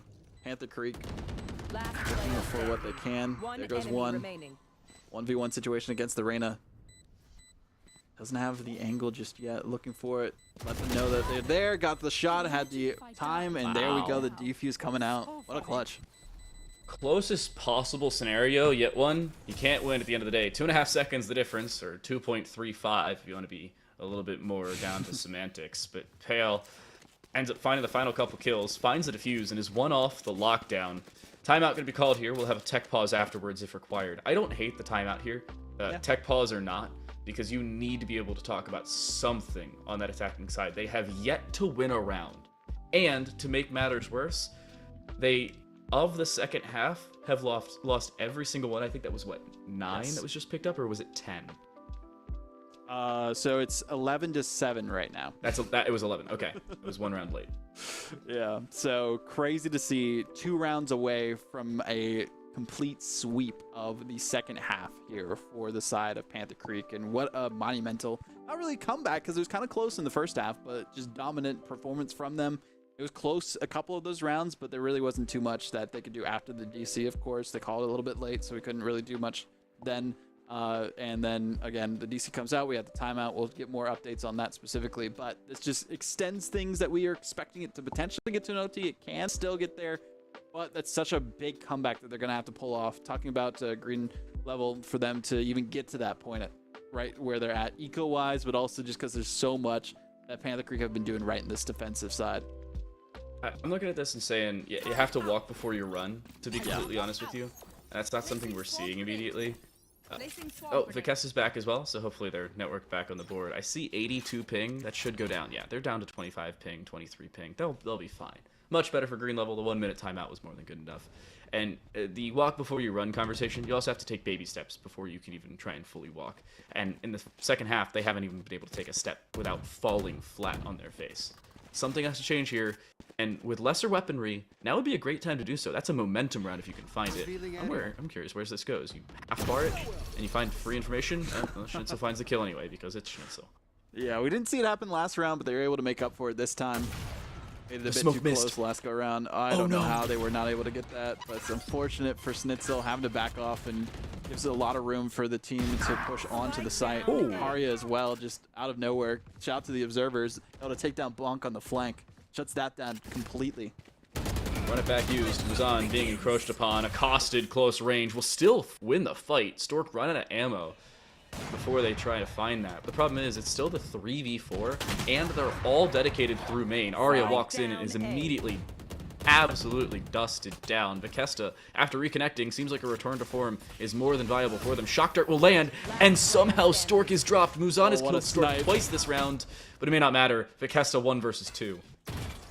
Vikesta, we talked about before, the player of the day for green level for the most part. Can't get the shots on at all. Schnitzel, that is the best round we have seen from you all day. We've seen Schnitzel look really good in the second half. Turns out all they needed was an operator and a way to get out. With or without the operator, they looked good. They also immediately popped the Tour de Force, if I'm right. So this is looking really good for Schnitzel. I gotta say, this is starting to become a problem. Oh, hello. There he is. My camera was lagging. There we go. It's back on. Oh, you're still lagging. Unfortunately, I think the connection error was still happening there for the one player, and if this is potentially their last round, and they want to make it count if they can, go the distance. But it is, I feel like at this point, delaying the inevitable. Panther Creek have had their number regardless of the Wi-Fi. Before the Wi-Fi issues were happening. Also, why are you playing on Wi-Fi? Yeah, it is what it is. But you know, I think they were like saying, "Oh, my Wi-Fi," including their Ethernet. Maybe they are playing on an Ethernet connection. But you still call it like your network. Nobody really says, "Oh, my network is dying," or my router's. Some people say my router's dying, but yeah, I don't know. It could be semantics aside. The person who left the game the second time was not Vikesta. It was quote your butt. So did somebody just join the game randomly? So that's either one of our observers who has an amazing game, which I don't believe is the case, or it's the coach. Yeah, I think it is the coach for Green Level, who may be on the same network as Vikesta. That makes a lot of sense. Yeah, Green Level might have like a facility that they're playing with their players, and that must have been going on there. By facility, you mean the school building? Yes. Right? Okay. Yeah, I was about to say this is high school Valorant. I know it's sponsored by the state, but it's not that. Some schools have pretty insane like setups, I will say. Okay, fair. Esports labs and all that, but you know, back in my day in high school, we didn't have anything of that sort. Still though, you guys didn't run those old Dell Tower computers, or did you? We used to like in the computer lab play Halo on LAN. That was always fun. As you should. Combat evolved, by the way. Nonetheless, though, who's on? Good pick there. 4-on-3 situation. This could be the end of everything for Green Level if they can't change their fate. B main. Look at B main. I don't think they're going to clear the Sova here. Sova's just sitting there with an Odin. Even if they swing it, nobody swings it whatsoever. That should be it. There it goes. The defenders able to get the victory almost. Actually, no, that was a perfect half on the defending side for Panther Creek. Lost the first 2 rounds of the pistol for the beginning of this game, and then were able to trade back and forth, make it even. And once it got to the half, it was, 5 out of 6 at one point. Then eventually they took everything in their favor to get the victory there. So shout out to Panther Creek getting the final win of the day in such a confident fashion there. Yeah, they were down 6-4 at the beginning of it, if I recall correctly, or 7-4. And it was 7-4, I believe, yeah. Yeah, either way, they end up walking back 13-7, 8 straight rounds, 7-5, 9 of 10. Yeah, it was the second half that ended like that, but it was a crazy second half, and one that looked completely different. That shows you how individualistic a team can be, or just how much Schnitzel can step up. I didn't see the scoreboard there. I'm totally going to casually ask our producer how many kills Schnitzel had, because I didn't see it before we switched. That was the one pretty thing good at the end of it, so... Yeah. Hopefully they can get that for us. If not, though, I mean, it's been a great show today. We got to see the highs and lows of Valorant for high school competition. Teams that are just starting out, teams that are very close, neck and neck, and doing all that they can. But how different just playing attacker or defense or defenders, depending on how confident you are, changes the game. If one half isn't working, it's not over yet, especially if they are only down by 2 rounds, as we saw evidence once they went into that second half for Panther Creek. But I don't believe we're going to be getting that stats, unfortunately, there. And it was 11. It was 11. Okay, there we go. 11. Thank you. So, you know, pulling up their weight as they could in those last few rounds. And everyone, I feel like for the most part on both sides, can feel good. They played their hearts out. They did what they could. The strategies were great. And that was honestly the best game of the day so far. Hopefully we have some more good matches to go. 3 more days of competition, I believe, throughout the rest of the week. I've been Vaudable at TTL here, and we'll see you tomorrow.